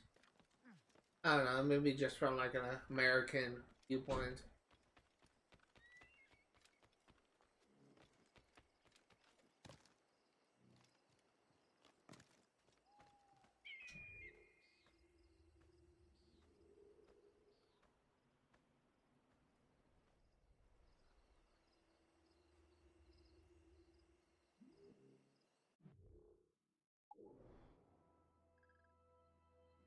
Ooh.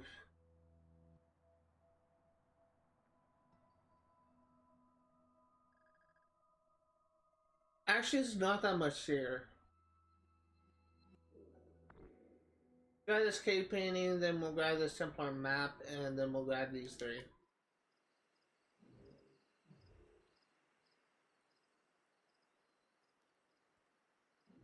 Best item, 2 collectibles. Oh, Shanty counts as a collectible, okay.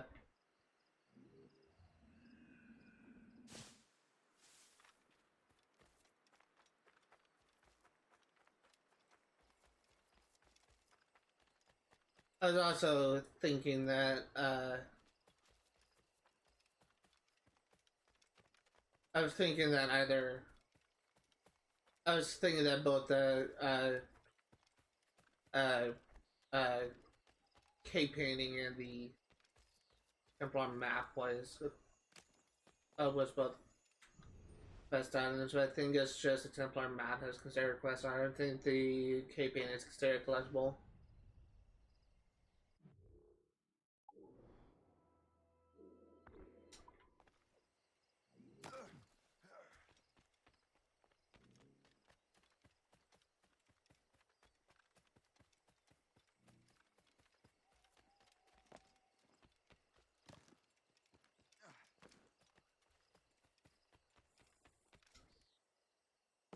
Ooh, that would have killed me. At least, well, I know it definitely didn't, but if it was a little bit higher, it probably would have killed me. I guess that's kind of a dumb statement as well. North Atlantic.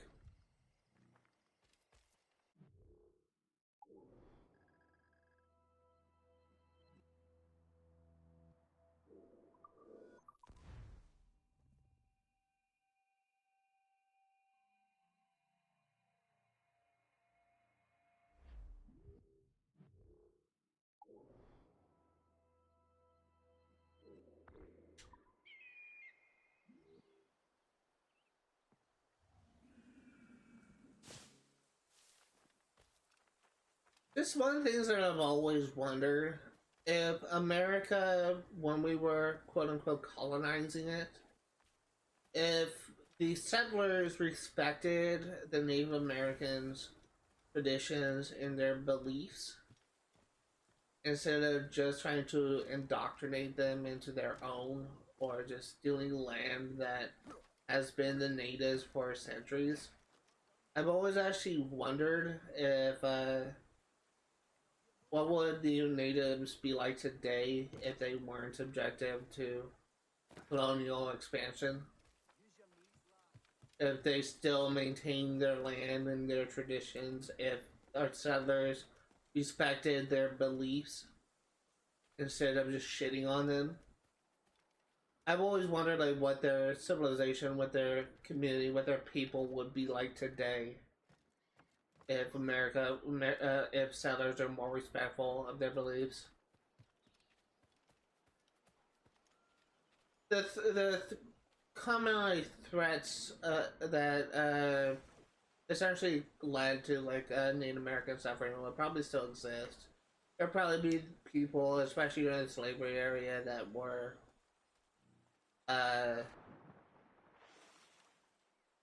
I probably would try and like capture them and sell them for money or whatever, but I still wonder like if their civilization, if their culture was left untouched, if America just essentially built their towns and if settlers just built their towns and their government around them. I really wonder just what their people would be like today. Like if they would be better off, or if they well, they'll probably be better off if we just actually respected their beliefs, but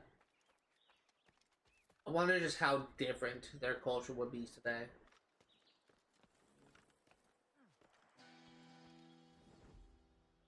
Well, that was easy.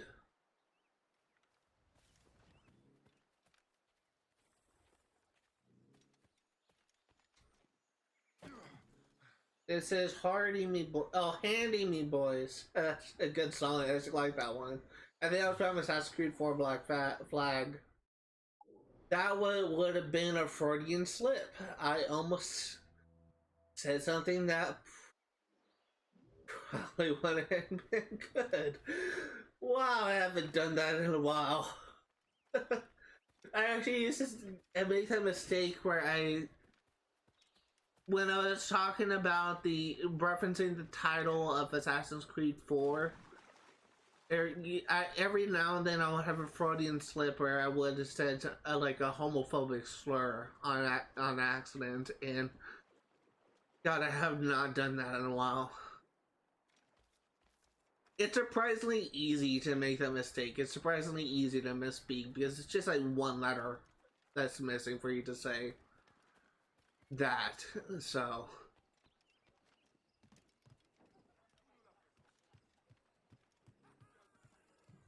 that's honestly kind of funny.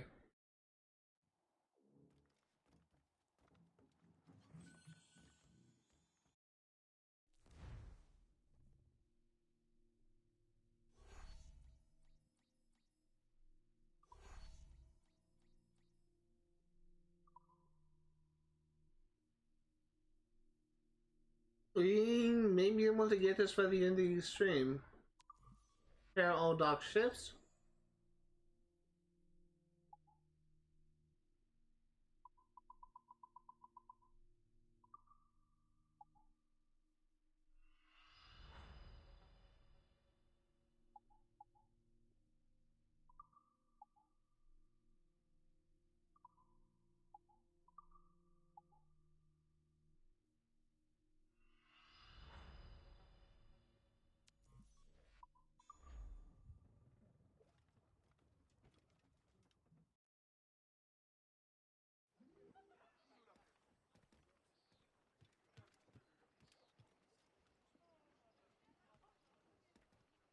Captain's helm!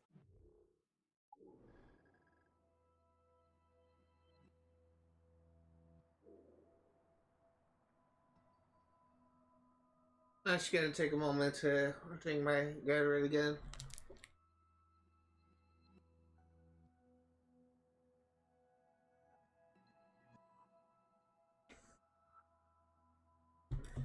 I also want to check, is this a gang headquarters or is this a port?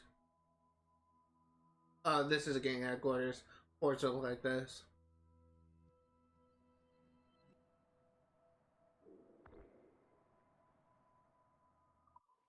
Loose made sails!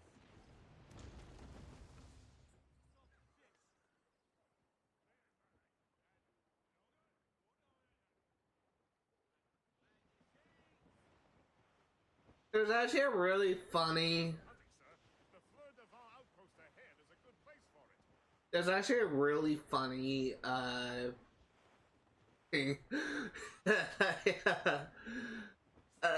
I've been watching like a lot of Chugga Conroy and the Runway guys. Chugga Conroy is like a YouTuber who this freaking storm. Chugga Conroy is a YouTuber who I should consider to be probably one of the best Let's Players out there, and this is just not me just exaggerating or anything.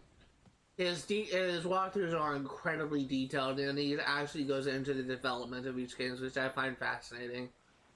It's something that no other YouTuber does, but his community channel that he plays with his friends is called The Runaway Guys. I've been watching a lot of The Runaway Guys, and I was just laughing my butt off because they actually kind of referenced just a thing involving jinxing.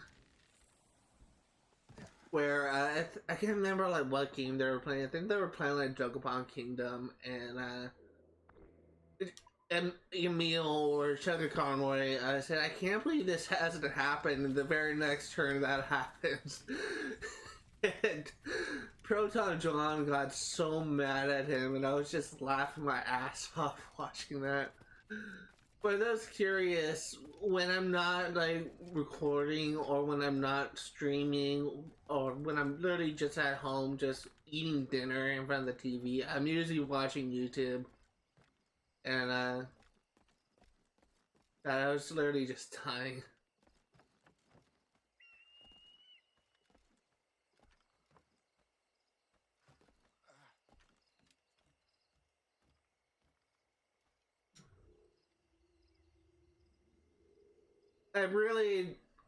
I always just try to like get out of the habit, try and get in the habit and not like referencing like other YouTubers or best players or streamers out there. Because I always feel like that if I do, then people may very well just,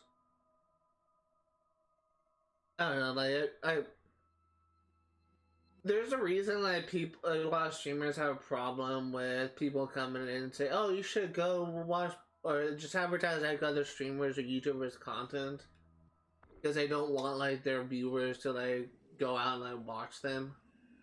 And it's simply like bad form for someone to go into like a chat of a streamer and say, "Hey, go watch I don't know, like ZBoy896, 100% playthroughs, blah blah blah blah." That's typically bad form, and usually streamers or YouTubers get pissed off when that happens. But I guess I can get a pass for doing something like that, since it's my channel and I can just talk about like YouTubers or people that I follow that actually had a hand in inspiring me to do this type of thing. I do kind of attribute to Conroy to be one of the YouTubers that kind of inspired me to model to stream in the way that I've been streaming, so I don't really consider it to be like a bad thing per se.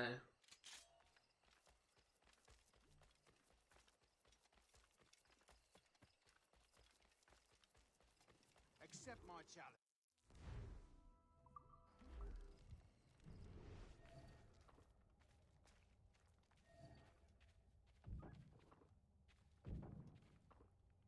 Great whiff.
There's 3.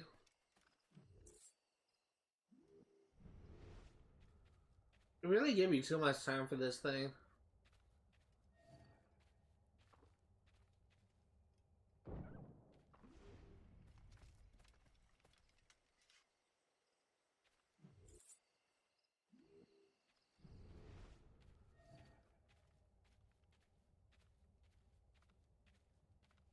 Just need one more.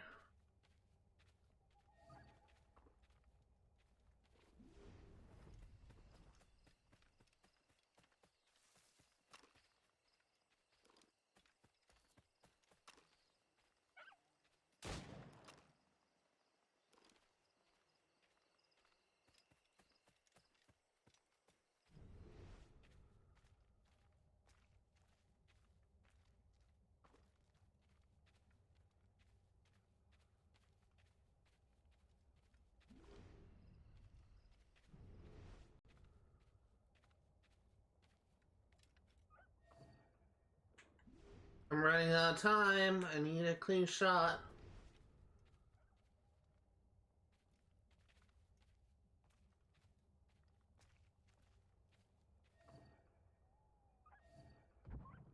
There we go.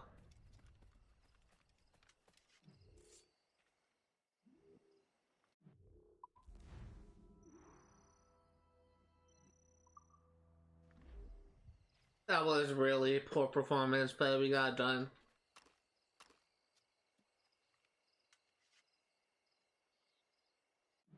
Actually, something that I want to talk about is I don't know if something changed with my account. I have not seen any evidence on my creator dashboard, but I now have something that I never noticed before called Get Bits, which is something that I don't know, like if Twitch is just updated or anything, but I have something on my thing where I can like buy bits to give to other streamers. I don't know if this means that I can now earn bits from other people, so I don't know, like something has changed. But I always assume that I won't be able to get bits and I won't be able to get donations or like money donations from people until I become affiliate. And I don't know if anything changed recently. Like I don't know if because I can now purchase bits for myself to give to streamers. I don't know if that means that I can receive bits from other people, but I always assumed that I wouldn't get that feature and I become affiliate, but if I have the ability to purchase it, clearly that's not the case.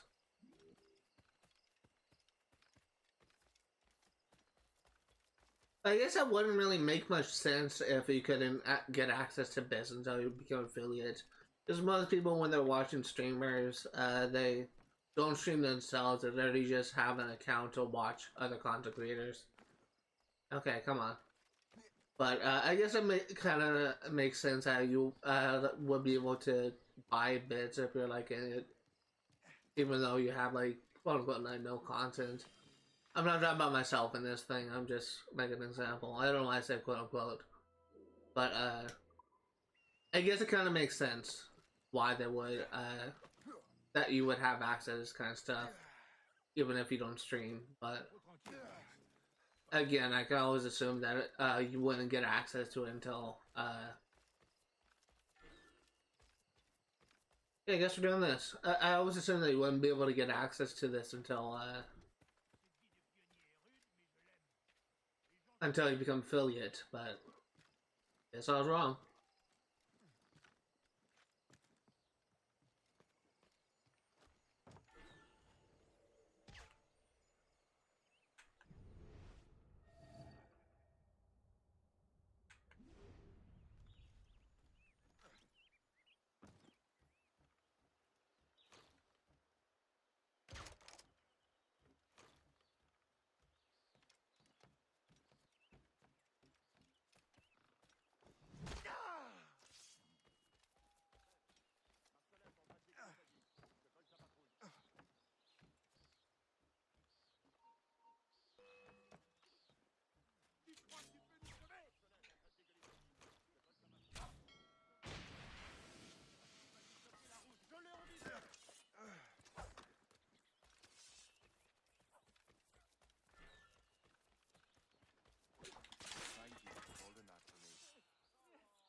That could have gone better.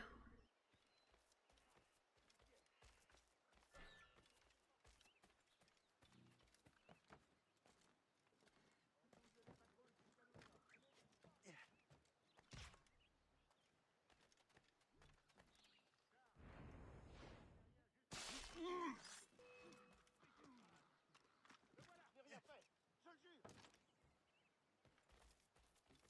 Tu cours moins bien que moi.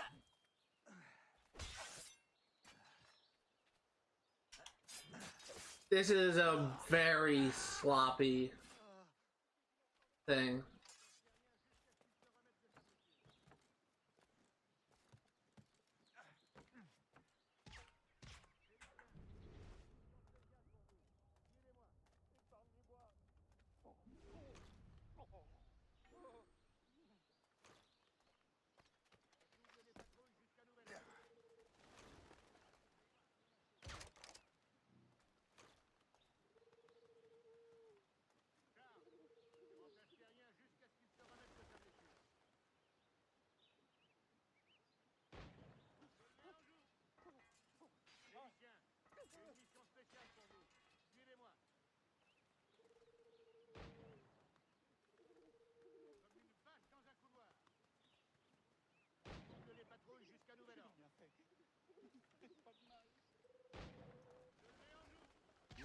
my heart.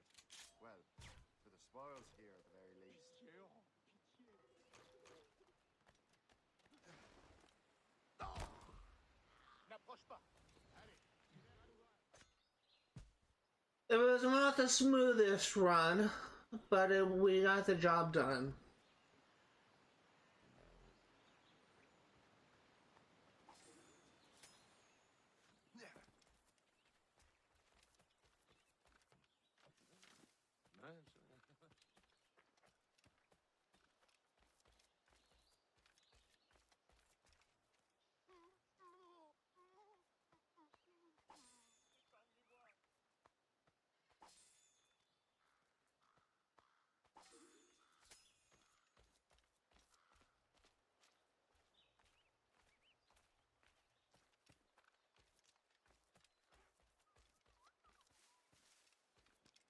Épargnez-moi.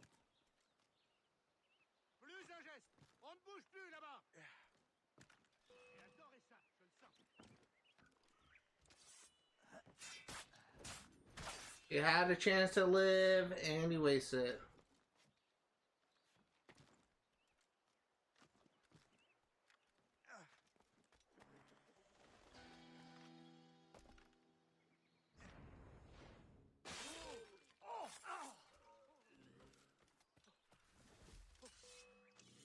Really? Je peux pas faire ça tout seul, lâche.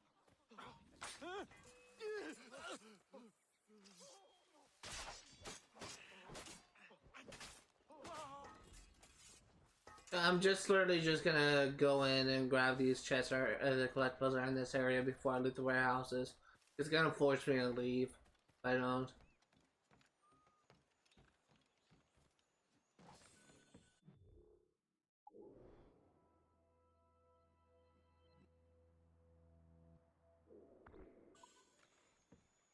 It's gonna be on the way out, that's fine. I just realized, I just changed my mind.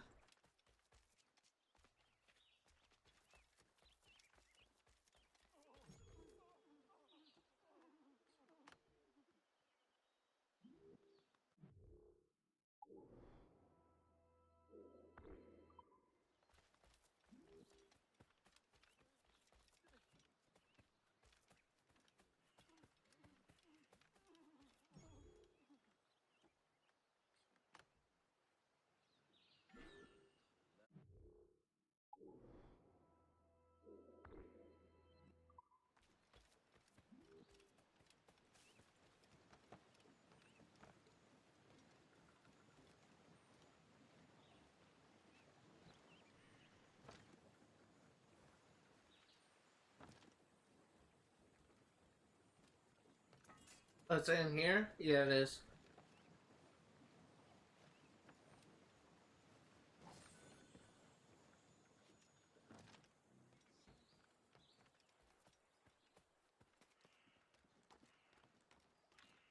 Il est temps d'en finir.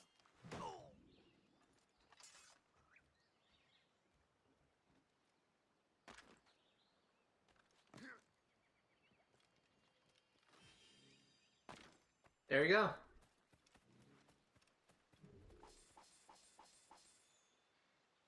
Why can't I ever get 100 metal from these things?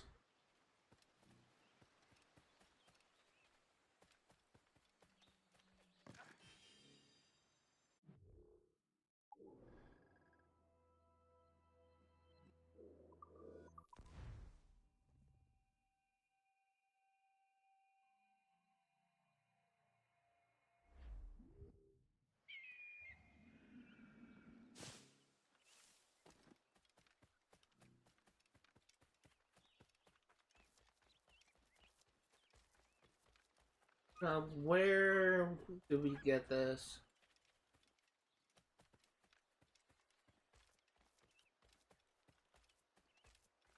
C'est trop tranquille par ici. Ah, over here.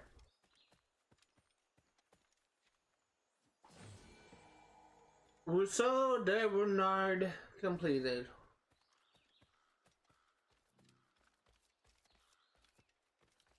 Les criminels ont disparu.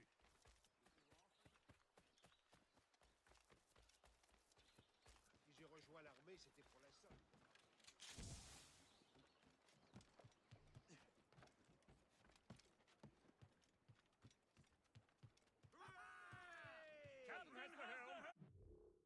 Hey, this area is done. Let's head into this gang headquarters now. Unfurled mates! Let's move! Studs out! Let's get moving! Loose sails! Let's catch the wind!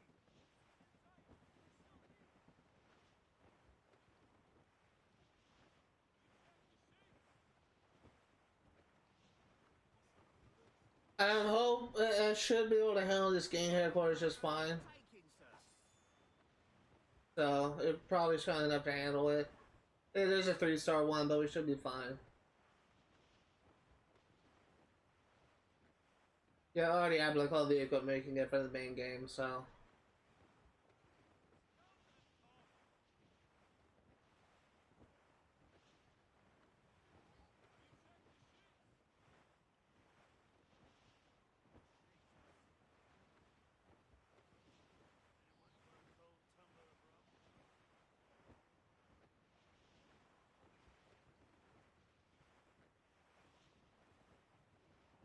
Flotsam, sir. Could be valuable cargo. I'm confident in my ship's abilities to handle a 3-star fort as well, so. Take care. These waters are well guarded, sir. As well as presumably a man of war, but I don't think I'm gonna face a man of war in these narrow waters. I'll be very surprised if we find one.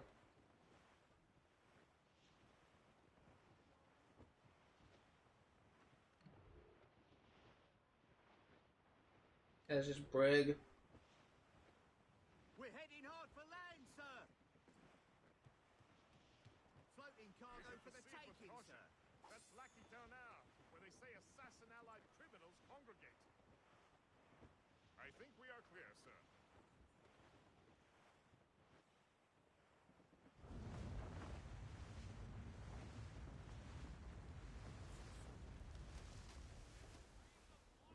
This gale's got Fire!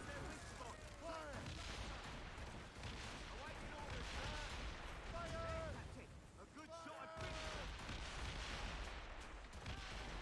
Fire! Taking damage.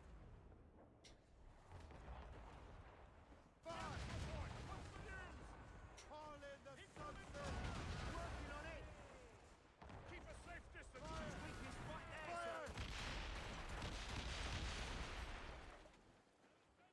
Fire! Enemies firing! Stagger wings to the wind! Brace for impact! We've been hit! Fire! Fire! Enemies firing! Fire! Getting it! Fire! So we border now, sir. There's the gallants and royals. Fire! As much sail as you can. Fire! Fire! Put a shot on it. Fire! Fire! A good shot at finisher. Taking us, sir. Douse the royals and tops. Reef Brace. before me! Pull 'em!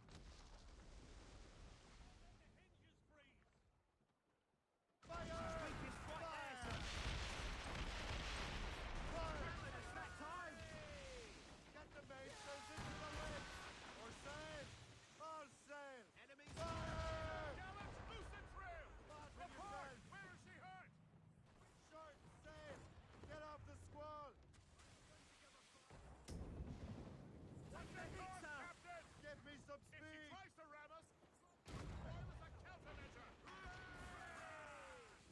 Ready to fire, sir.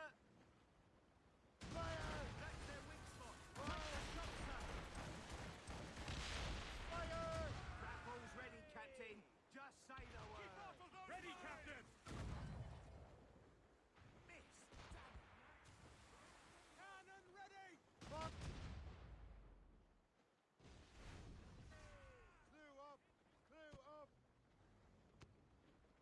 Okay. Let out some sail.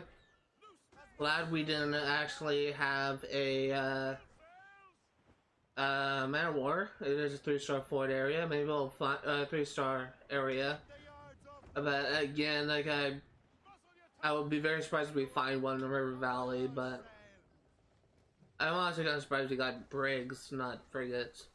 Will we crush on the rocks, Captain?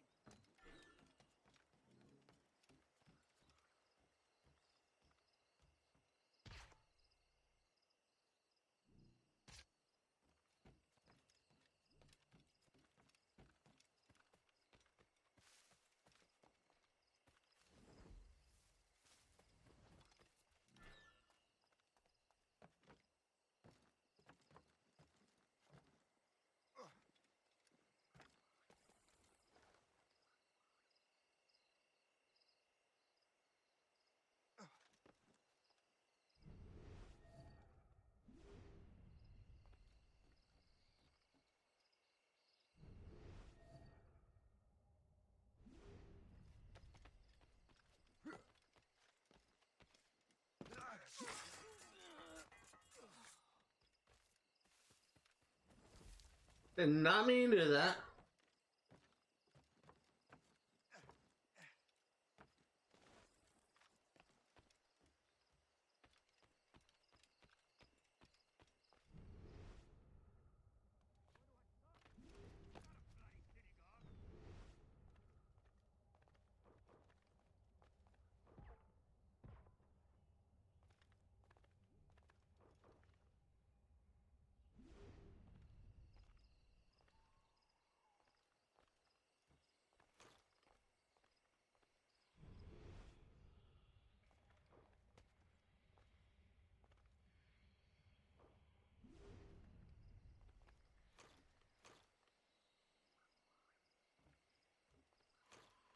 I think he moved.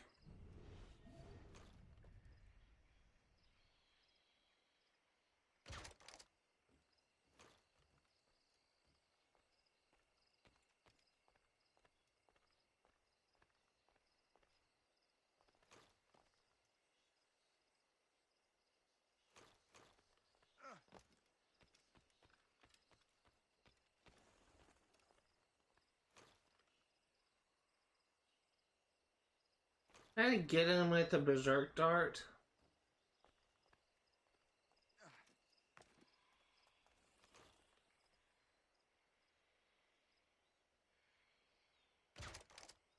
Oh, right.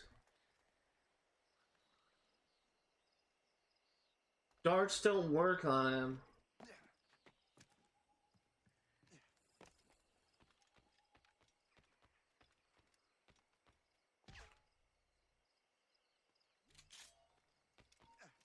Stop! You will not slip away. Come back here right now. Hey, where do you think you're going?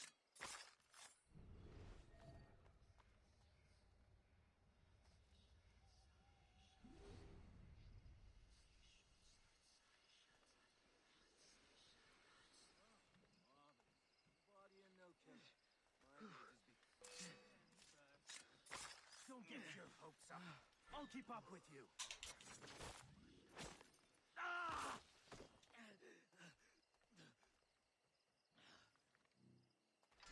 Stop moving, for the love of God! No, you fight him while I run away.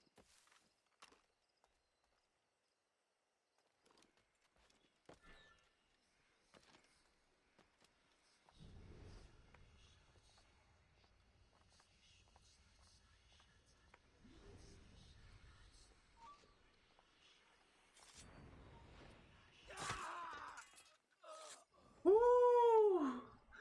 So that actually kind of got me really freaking nervous because unlike literally any other enemy, gang leaders are, I believe, considered to be assassins where they're actually trained to look up.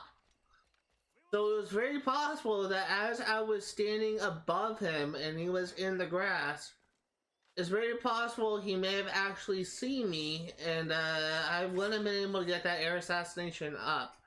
My freaking heart was racing. But anyway, hard part is over. Let's just go ahead and do some cleanup.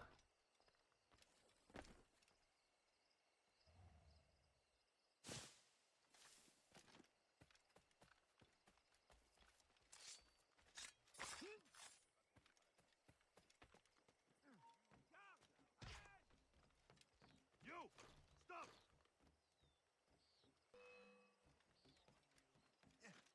Clear shot!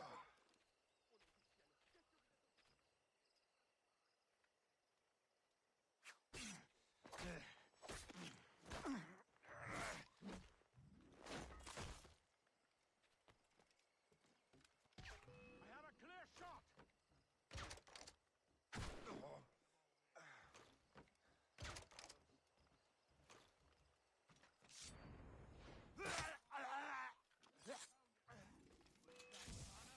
Oh, like the coward you are!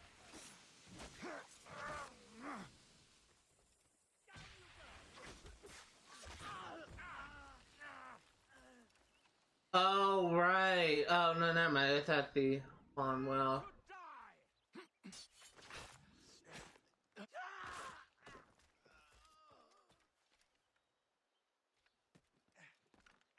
I thought the grenade took out the bomb, but I guess not.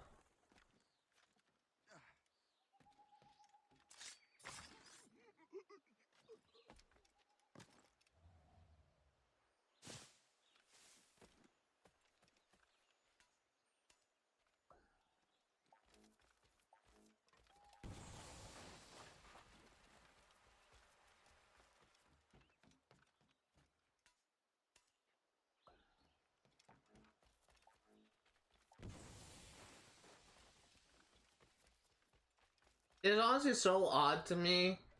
Like, I know, like, obviously the assassins of the Colonial Brotherhood, like, aren't actually Stop you! saints. Now to come and look at this! Have a grenade!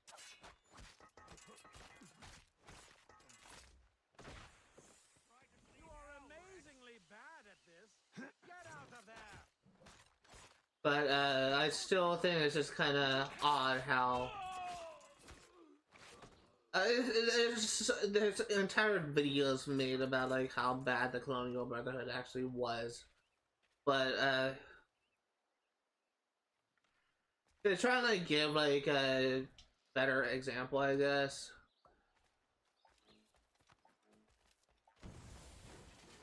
Try and give, like, a better example. One of the tenets of Assassin's Creed is hide in plain sight, and yet the assassins in this game have gang hideouts where they fly their insignia as a flag. But it's just like an example, but it's just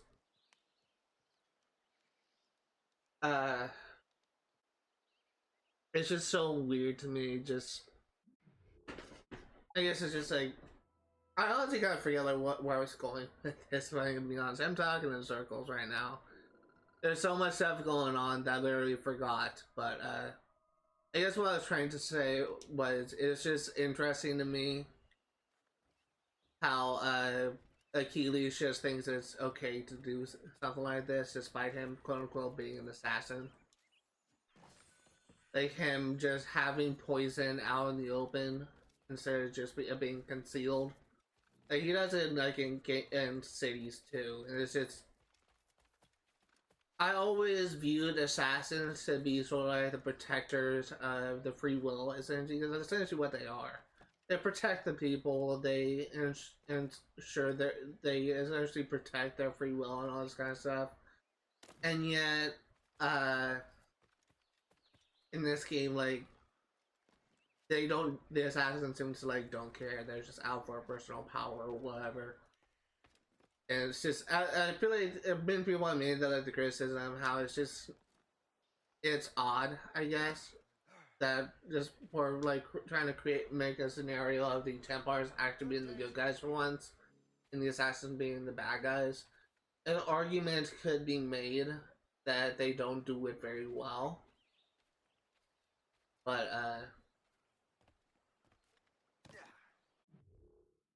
because they literally just kind of flipped the script and just changed the titles, I guess, but like, there's little things in this game that just kind of cause you to just question stuff.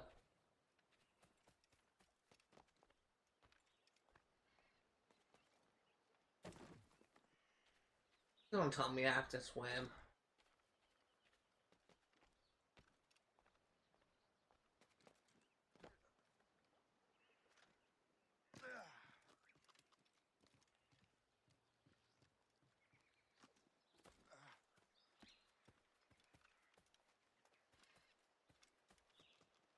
Oh, I can actually climb this, okay.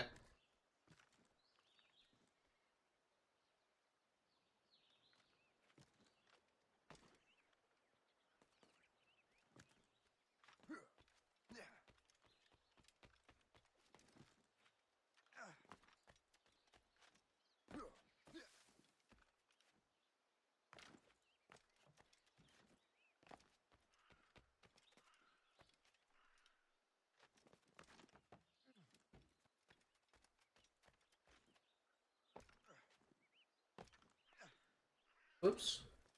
Didn't mean to do that. Trying to stay up here.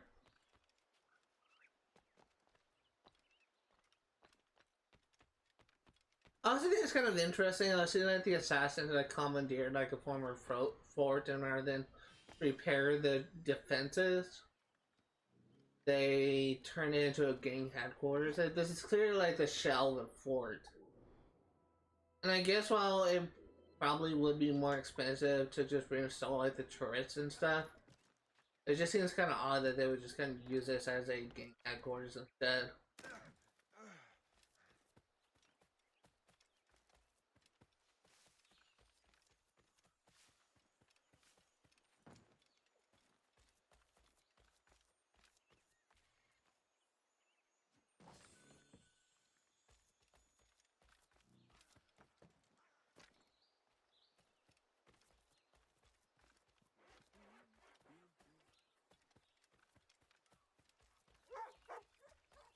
I wonder if this is actually considered to be a town. Not like an enemy fortification, because a lot of civilians here. I guess it does kind of resemble a town.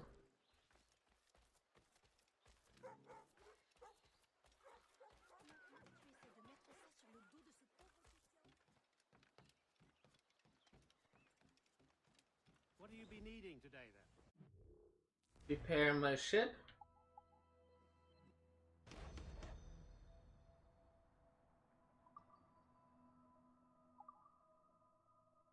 It requires a leasehold, which I don't have. I can actually afford it if I have the blueprint. Broadside cannon requires a lead. Front corners maxed out. Heavy shot would be good.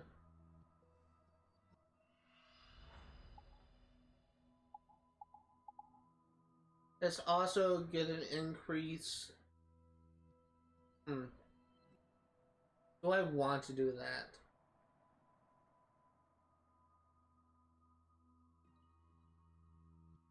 I think I do. I'll just have like 45 left.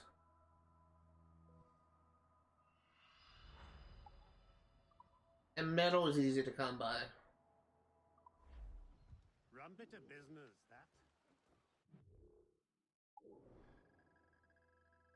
We're literally going over to an area with the warehouse, so it's not a big deal. And then we're going to be going to a supply camp, so even more of a not a big deal.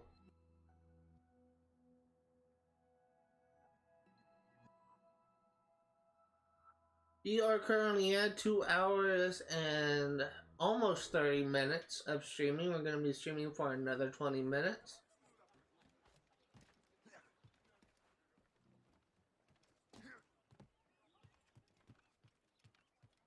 Captain's at the helm.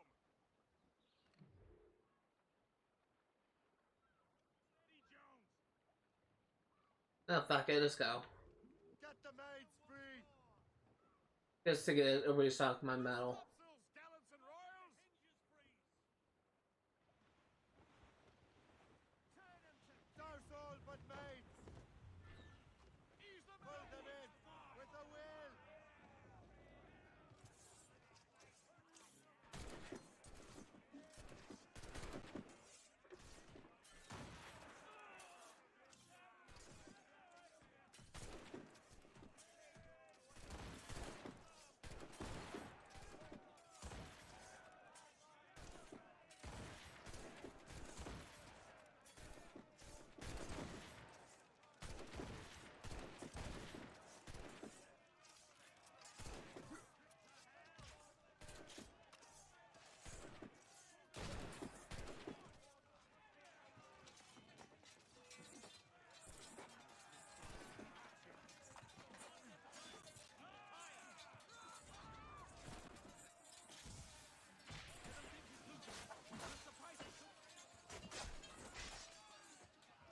There we go.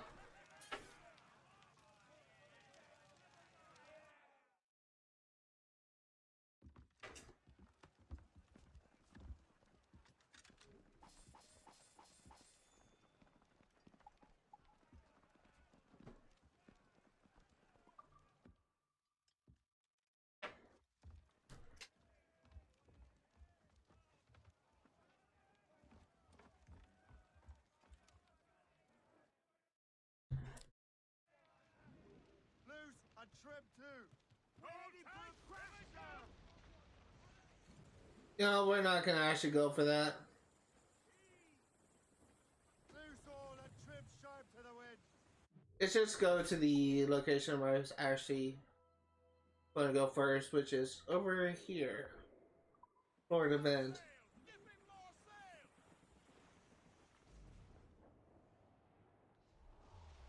Am I going the wrong way? No.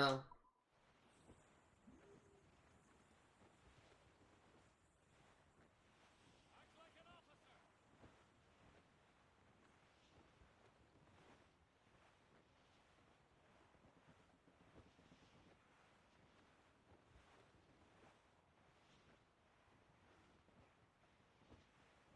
Cliff ahead, sir.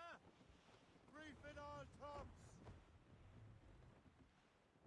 I will say Legs to the that I always enjoy exploring the world, but probably one of my least favorite things about exploring in Assassin's Creed games is I always feel like that you're going very slow when you're traveling by ship. It's probably the one thing that I dislike about it, because I'd rather just be able to like run to a location, get there, clear it out, and The wind is picking up! just be done with it.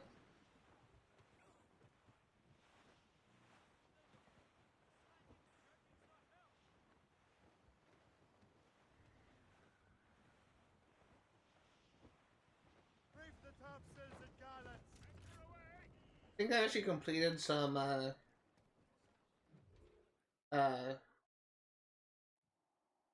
naval missions.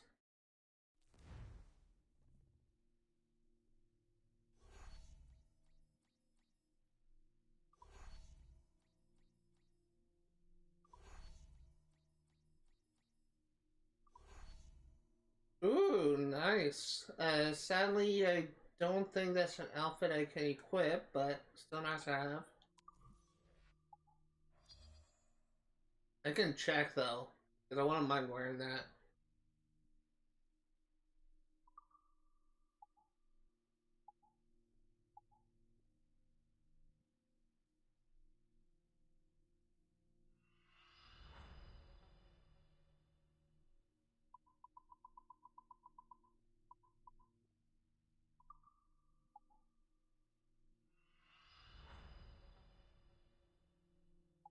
The reason why I'm doing this is if you complete the naval missions, you actually get what is, I believe, it's the best weapon in the game, which is this Sword of Altair. So that's why I'm doing this.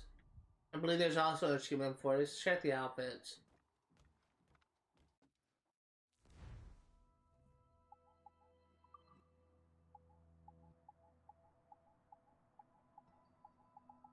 Oh.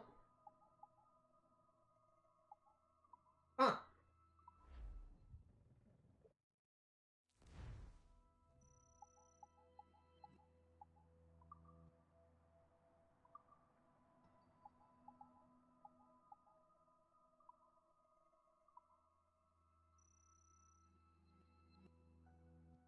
I actually don't know what that was.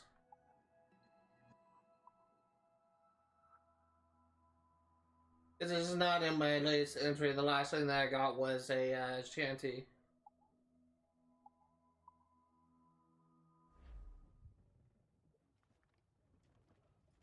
Maybe it's in the maybe it's in the what's it called? The hideout, the base in New York. I haven't actually had a moment to take a look at that, so it could be there.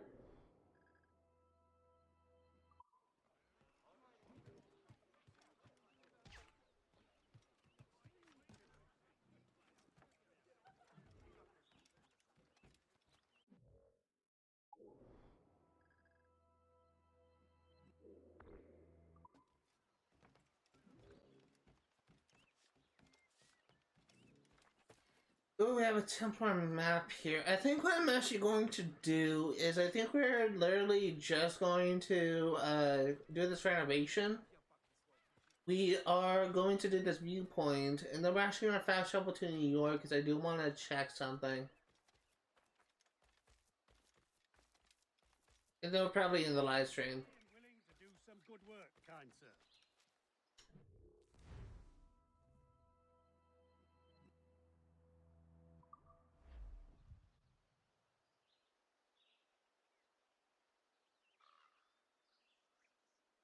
I really want to know what that outfit is.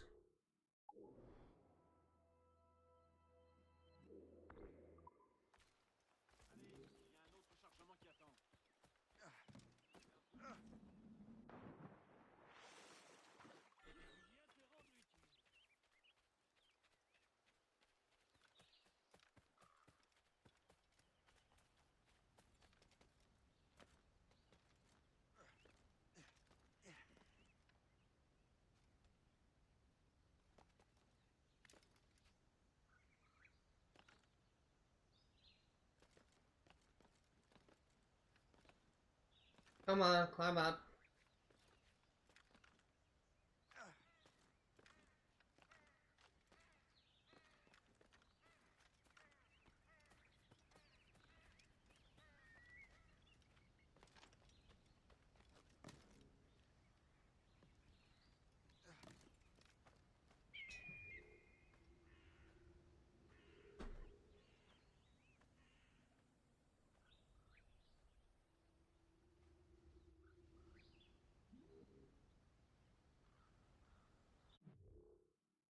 Take a look at the map and see what we have. We have a hunting challenge here. The rest is, let's say, an War Letter. The rest is pretty substandard, so let's actually do what I actually want to do real quick and go to New York.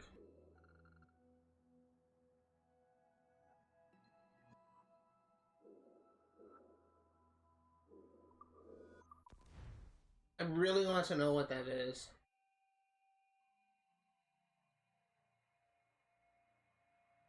This would actually be a good time to actually show this off, so.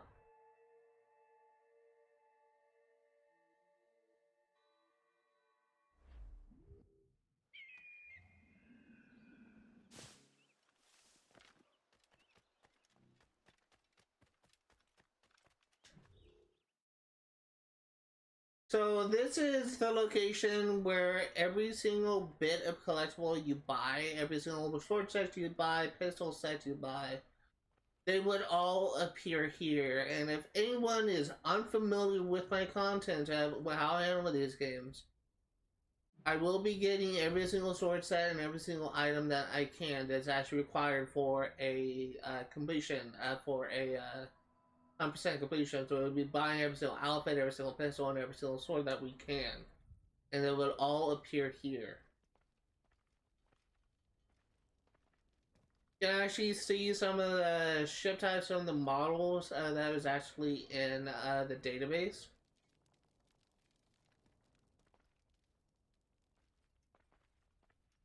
Here's where the swords appear. This is where it is. So this is the item that I got from the naval fleet. Huh.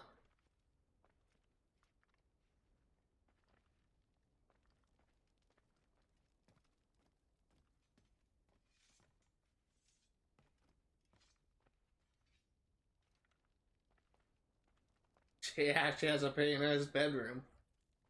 But yeah, by the end of this playthrough, we will have everything done here. And this actually is something I never actually looked at in my playthrough on the remastered version. So, be nice to see how this area grows. In the meantime, I think I'm going to wrap things up here. Maybe a little bit early, 10 minutes earlier than normal. I'm just going to change my mind. Let's just complete one more location.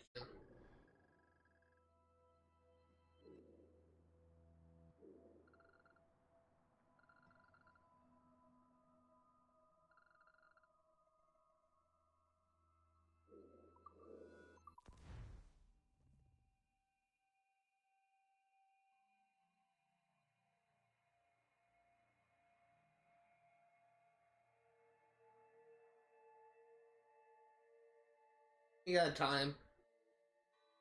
Might as well be productive with it.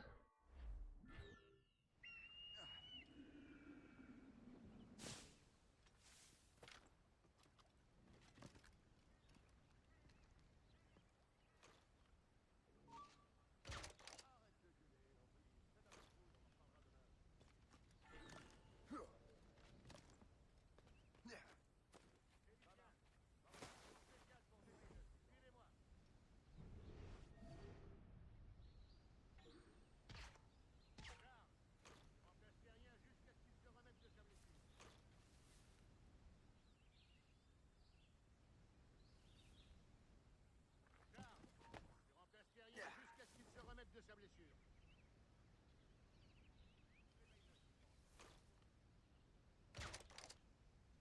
On double les patrouilles jusqu'à nouvel ordre. Arrête de gueuler, Henri. Fais ta patrouille, on en reparlera demain. Félicien, j'ai une mission spéciale pour vous. Suivez-moi. Arrête de gueuler, Henri.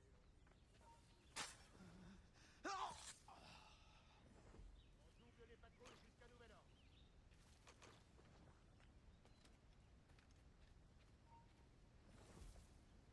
Charles, tu remplaces Terrien jusqu'à ce qu'il se remette de sa blessure.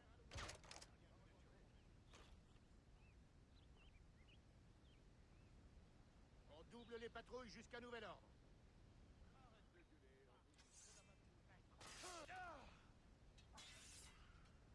Félicien, j'ai une mission spéciale pour vous. That guy is still asleep.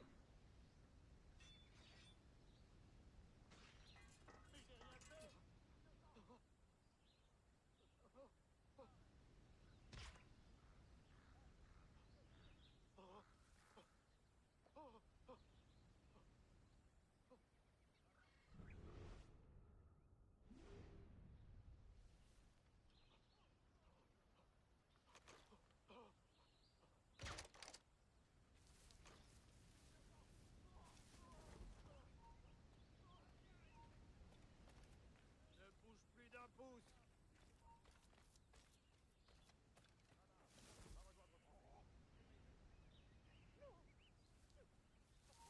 Hé, là-bas, aïe! Arrête de gueuler, Henri. Ah, je le sens. Ne tirez pas! Mais ne tirez pas!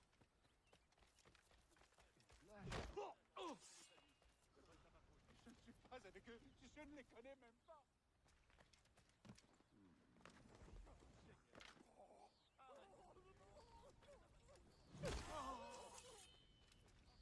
Grenade lancée! Plus vite! Vite! Je vous en prie, ne tirez pas! Ta vie touche à sa fin.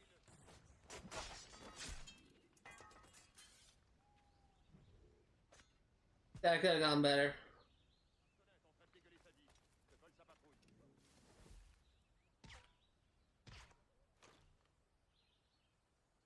Arrête de gueuler. Fais ta patrouille, on en reparlera demain. Just barely got out of sight, that's fine. Ça marche. Va rejoindre Tremblay. Réveille-le s'il dort encore.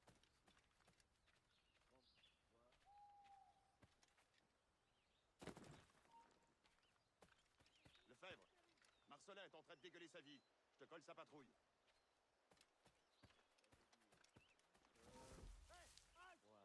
Arrête de gueuler, Henri. Fais ta patrouille, on en reparlera demain. Où elle est cette table de conversion? Ça marche. Va rejoindre Tremblay. Ajoutons 2 à chaque. Eh? Un total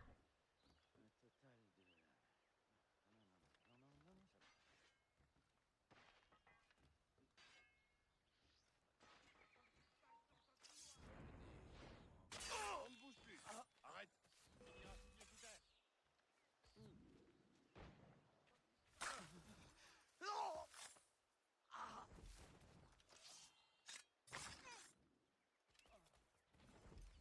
I thank you for holding that for me. Laissez-moi tranquille. Je suis ici. Let's go loot up.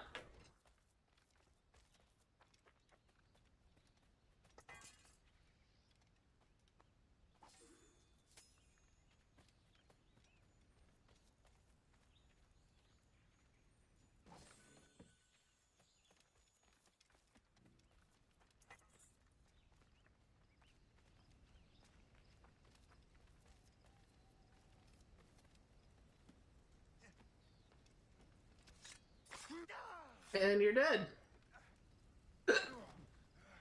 And I got the hiccups.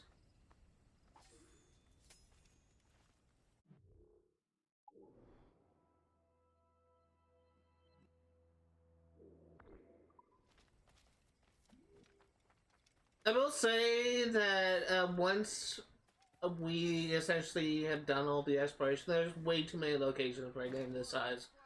I will admit that. But once we are done with the exploration, we should be making a little bit more progress, a little bit faster.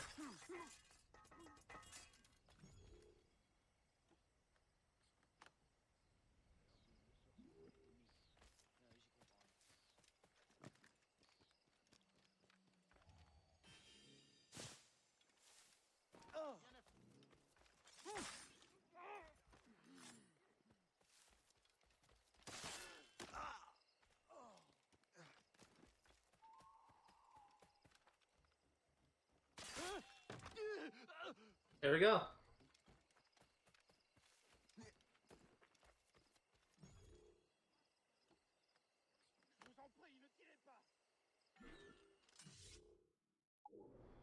Let's grab this chest.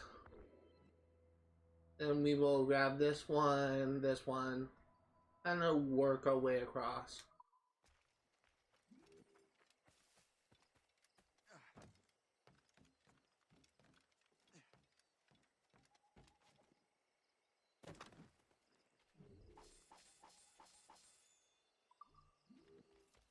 I will say that we should probably upgrade like our cargo next, because I guarantee you're probably gonna get full up on supplies soon. At the rate we're going. The other thing, it just needs wood, so that's probably something we can do right now. I think the maximum cargo you can have is maybe 2,000, I want to say. We're definitely over 1,000 at this point. Let me check. No, we're close. Well, we're over 1,000. We're actually close to the cap for tobacco. But a lot of our things we don't have over 1,000 of, so.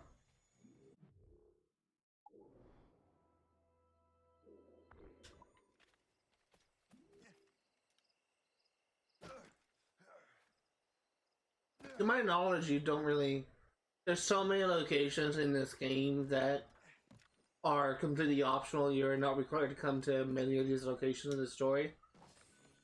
And that's really kind of the problem with this game. This game is 6 sequences long. And chances are, when you're done with the story, especially when this game came out, you're probably going to want to move to other things. But if you're doing a completionist playthrough, if you're doing a 100% playthrough, and you're going to each individual location, I guarantee you that this world feels too big for a game this size, for a story this size. And I feel like that's one of the problems with this game. It's too big, but the campaign is too small. If the campaign were larger, like 12 sequences or something that requires you to go to more different locations, it may actually be worth going something like this. But for right now, it's honestly just the world is too big for this game's own good. I'll just say that. Like, even Assassin's Creed 4, yeah, it had like a big open world, but you go to many of the locations in the story. So by the end of the game, you may have gone to maybe like 15 or 20 unique locations. Some of them are repeat. Like, you go to Nassau a couple times early on.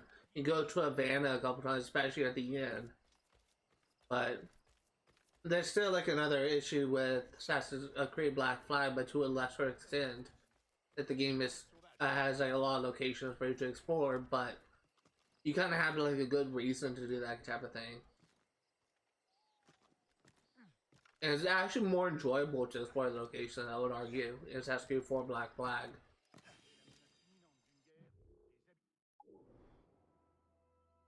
With this game, it's just, I feel like they made it big just to make it big.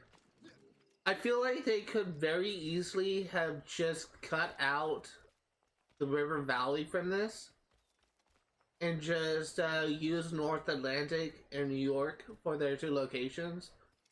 And they probably could have told like the same story at the cost of like a limited thing. A limited, more limited experience. But that may be just me. Like, They could easily have made it so that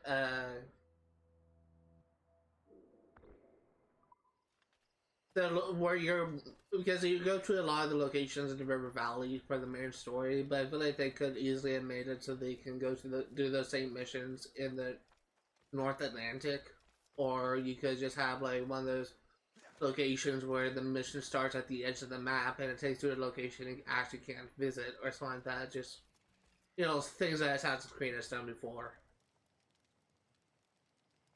That's just me.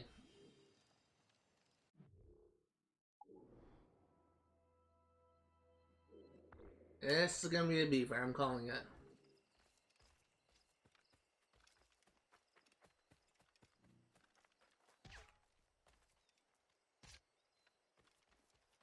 Accept my challenge.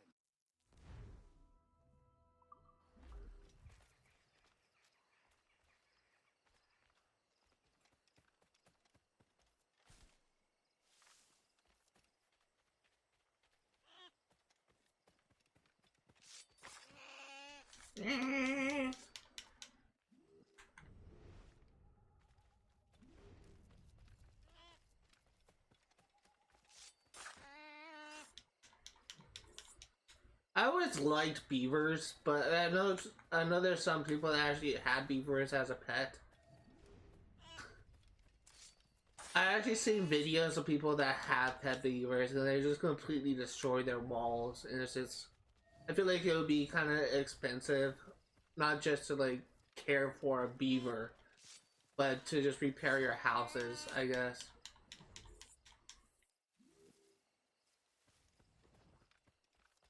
Because that beavers will just completely destroy everything.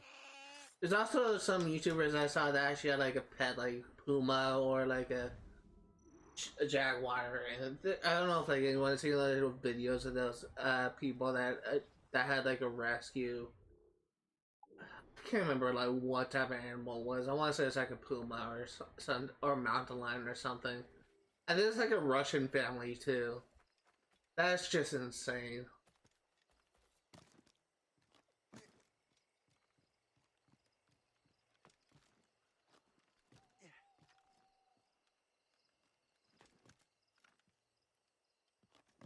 I think his name was like Messi or something like that. I honestly can't remember.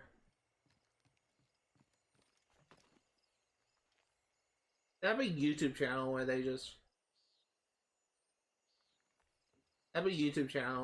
kind of show like the cat, like just kind of like snuggling with the owners. I'll be so afraid to just have that cat like sprawled out like next to me.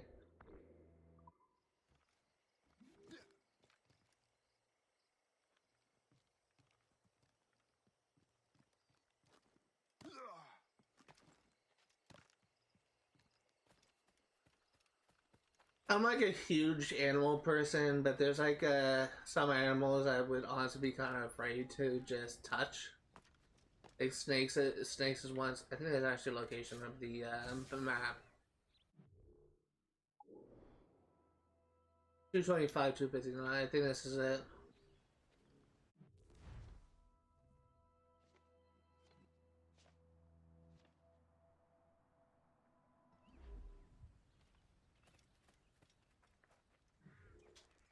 I think I discovered it. I was again forgot that thing was a thing. I just kind of recognized the area.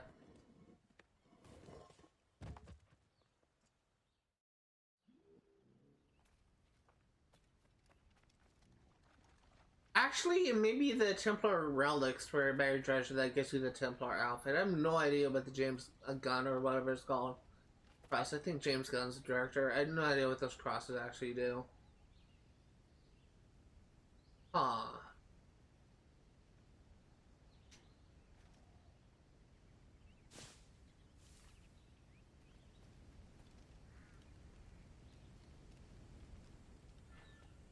I think James Gunn is like the director of the Guardians of the Galaxy thing. I just can't remember what those things are called.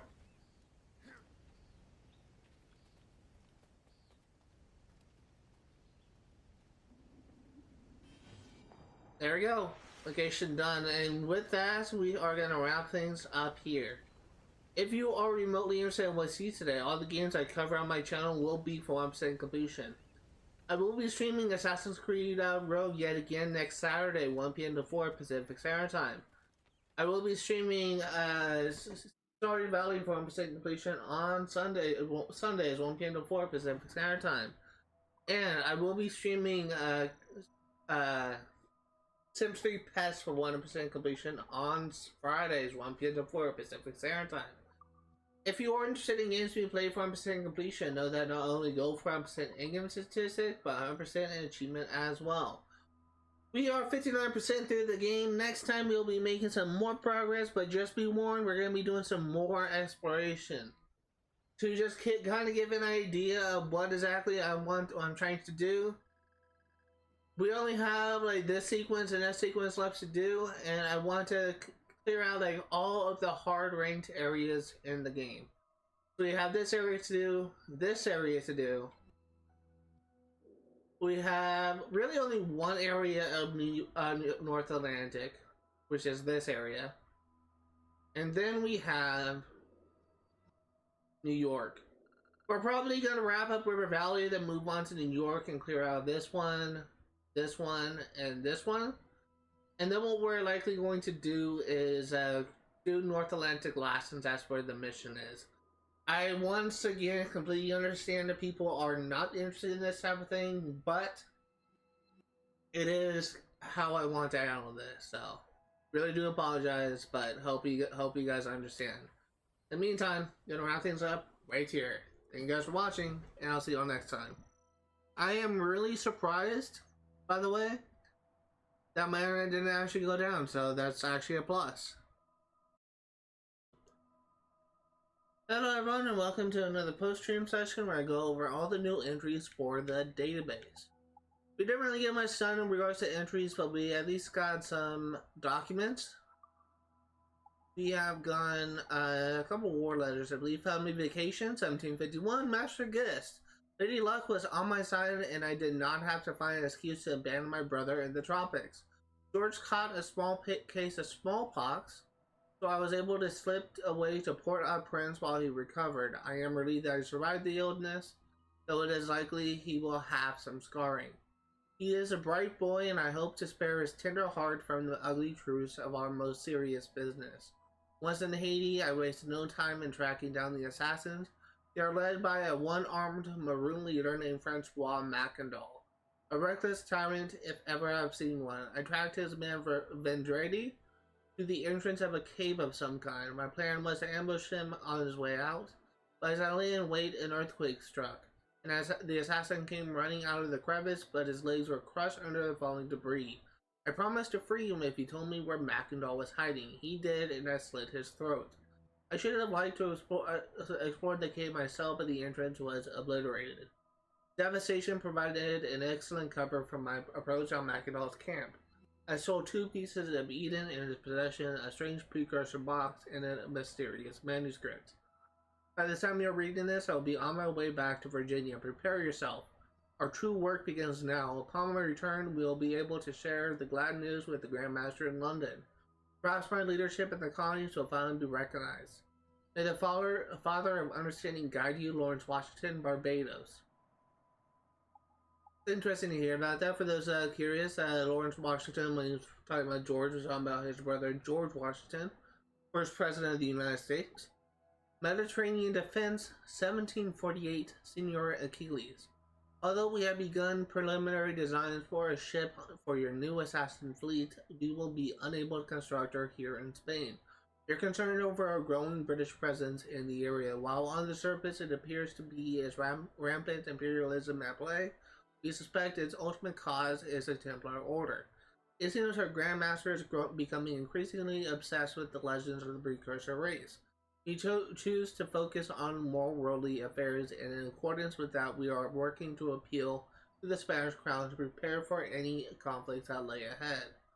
I have sent out our designs to the Assassin Consul in France. Wow, that's an interesting reference. I believe they're talking about the Assassin Consul you meet in the storyline of Assassin's Creed Unity. I believe they are your best hope for an ally at the present time. Respectfully, Gaspar Velasquez, Cartagena, Spain. I honestly have no idea who Vascar Velasquez is. My faithful acolyte, 1738, Anto. I reject your offer of help. I have recruited my own brotherhood, liberated from plantations. My faithful acolytes are all I need. They are willing to die for our cause. I reject your calls for peace. There will be no peace while the French continue to spread across Saint Domingue like a plague. What would you know, a peace raised by such a soft mentor as Ottabai, huh? If I found a precursor relic, I would not destroy it. I would use it as early and often as possible. My knowledge of the Brotherhood comes from its source, La Shaya Lakuun Montlak Bale Kolung Makumo. I'm probably butchering that. I don't know what language that is. I don't even have a guess. I understand these words in a way you never will. My creed is pure, undiluted by centuries of weakness and compromise. If your so-called assassins oppose me, they may possibly die. If your so-called Maroons join me, they will surely die. All things end in death. It may as well be French death. Francois Macandal Porta Prince. I was honestly expecting that to be Achilles. That is interesting. So, once again, even though we got some cave paintings, we got some fragmented messages, we're going to wait until we get all of them to show them off because they tell a connected story. You have shanties, and once again, feel free to pause and look up each of these songs on your own. I will not be able to play them because of copyright, but I do encourage you to look up these songs on your own accord because all these songs are really well done. They're very pleasing to the ears, I guess you could say. And there's definitely a video on YouTube where they play every single sea shanty available in Assassin's Creed Rogue, so I encourage you to check it out. You have Haytham Kenway. That's actually something I forgot to do. Huh. Born 1720... Actually, I think this is new. Born 1725, died 1781. Haytham was born in London. His father was Edward Kenway, a former pirate who trained him with a secret purpose. One day before his 10th birthday, young Haytham's home was burned, his half-sister Jenny was taken, and his father was killed. Reginald Birch, a family friend, offered to help and revealed he was a Templar, though the boy hardly understood what this implied at the time. Haytham was introduced to Edward the Bulldog Braddock, a soldier in the Royal Army and fellow Templar, and the two took an instant dislike to each other. Years passed in a fruitless search for his half-sister, and Haytham and Bird settled in Troy as friends. Haytham became a ruthless and efficient killer for the Templars. While searching for his father's killer, he met Braddock in Germany and served in his Coldstreams unit in the War of Austrian Succession. In 1754, Haytham killed an assassin named Miko in London to acquire an amulet needed to find a First Civilization storehouse. I think that the person that he's talking to is a person he killed in the opening of Assassin's Creed 3. I never knew that Miko was the name of that guy, and I never knew that he was actually an assassin. Huh. Bert sent him to the colonies to establish an official Templar presence while he searched for the precursor site. He secured the assistance of Kane Kahaga by freeing several captives, including a woman named Zio, with whom he had an ill-fated but passionate affair. In 1755, Haytham got word from his European contacts that Jenny was found in the Ottoman Empire. He left the colonies to rescue her and was shocked when she revealed that Birch and the Templars were behind the attack on his home. Their father was an assassin, and Birch had him killed for his secrets. Together, they traveled to Troyes and killed Birch. Haytham returned to the colonies in 1758. Fun fact, Haytham kept a diary. I wonder why he never mentioned Shay in it. V. Is that it? I thought I saw something. Nope. Jack Weeks, born 1723, died unknown. I think this is something that we have already seen.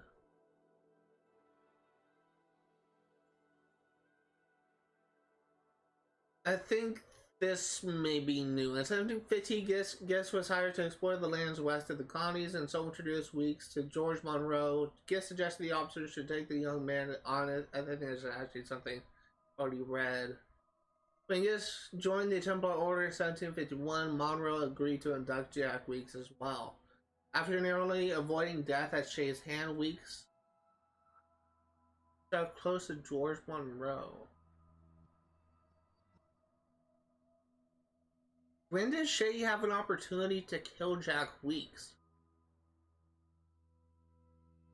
I'm trying to think, because before Shay was rescued by the Templars, I guess you could say, he only came in contact with Lawrence Washington and James Wardrop. I don't think he... And yeah, Jack Weeks was there for some of the Templar meetings.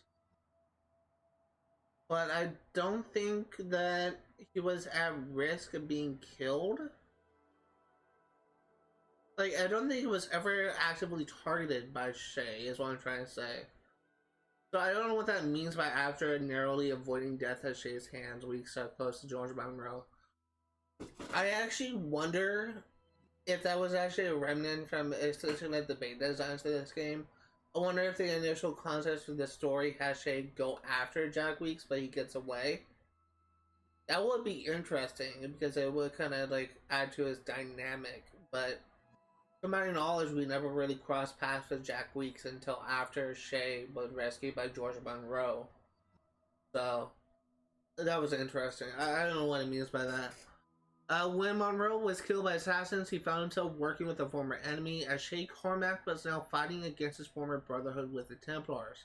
One of his descendants, James Weeks, would go on to found Weeksville in New York. This is so interesting to me. After narrowly avoiding death at Shay's hands, the only thing I can think of is maybe that was a plot point where Shay tried to kill Jack Weeks, but failed in the initial beta designs of the story and the initial drafts of the story of this game before Ubisoft had like different ideas and went different direction. Because I don't think Shay ever really directly crossed paths or directly went after Jack Weeks in the story. I also forgot to check. Okay, back to Cormac. Born in 1731, died unknown. Shane was born in New York City to immigrants from Dublin, Ireland. His mother died, I think this is the entire entry, you know. His mother died in childbirth and his father served in the Merchant Marine. While visiting his father at the docks one day, Shane met an older boy, Liam O'Brien, and the two became friends. Shane was raised by his aunt in a poor and dangerous neighborhood, and Liam helped Shay learn how to fend for himself.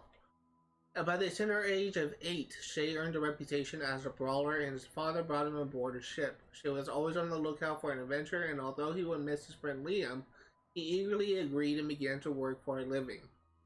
Shay began to train with a sword and pistol so he could join the crew in fending off pirates. In one such incident, Shay single-handedly faced down and shot a pirate captain, saving his ship. In 1747, disaster struck at sea when a storm claimed many lives of Shay's crew, including his father. Shay returned to New York and spent his days wandering from one tavern to the next, starting one brawl after another. By chance in 1748, Shay reunited with Liam O'Brien, who helped him get back on his feet. After that, the two became inseparable. Liam introduced Shay to Achilles and learned about the assassins and their creed. He joined them a year later, and his training was assigned to Liam and his fellow crew Hope Jensen and Chevalier de la Verendrye and Kisegawase. Romance alert V. As years passed, Shay grew increasingly resistant to the assassin ways. He questioned Liam about the morality of their actions and the restrictions the mentor placed on them. Shay continued to obey until Achilles sent him to Europe on a mission to retrieve a precursor artifact. The mentor thought it would be an apple of Eden, but Shay discovered too late that it was part of a system which he came to believe had been built to stabilize the world. Shay inadvertently triggered an earthquake that leveled Lisbon. Fun fact, we've been studying these symbols for centuries and we still don't have any clue about what they do or why the first civilization built them. Were they weapons in a war against humans? Were they another desperate attempt to ward off the catastrophe that killed them? And sadly, I don't think that's ever really fully explained in the series. When he returned to warn Achilles of what he had discovered, the mentor refused to listen. Shay tried to stop the assassin and was branded a traitor, hunted down and left for dead. Shay escaped the assassins and found himself in New York, recovering from his injuries. Hey, when you two are done discussing generic memories, can I use them? I think Shay's story would make a great virtual feature. Okay, we have ships, nothing new, locations, nothing new. We have landmarks, nothing new. And ship types, nothing new. So that does it for today. Thank you guys for watching, and I'll see you all next time.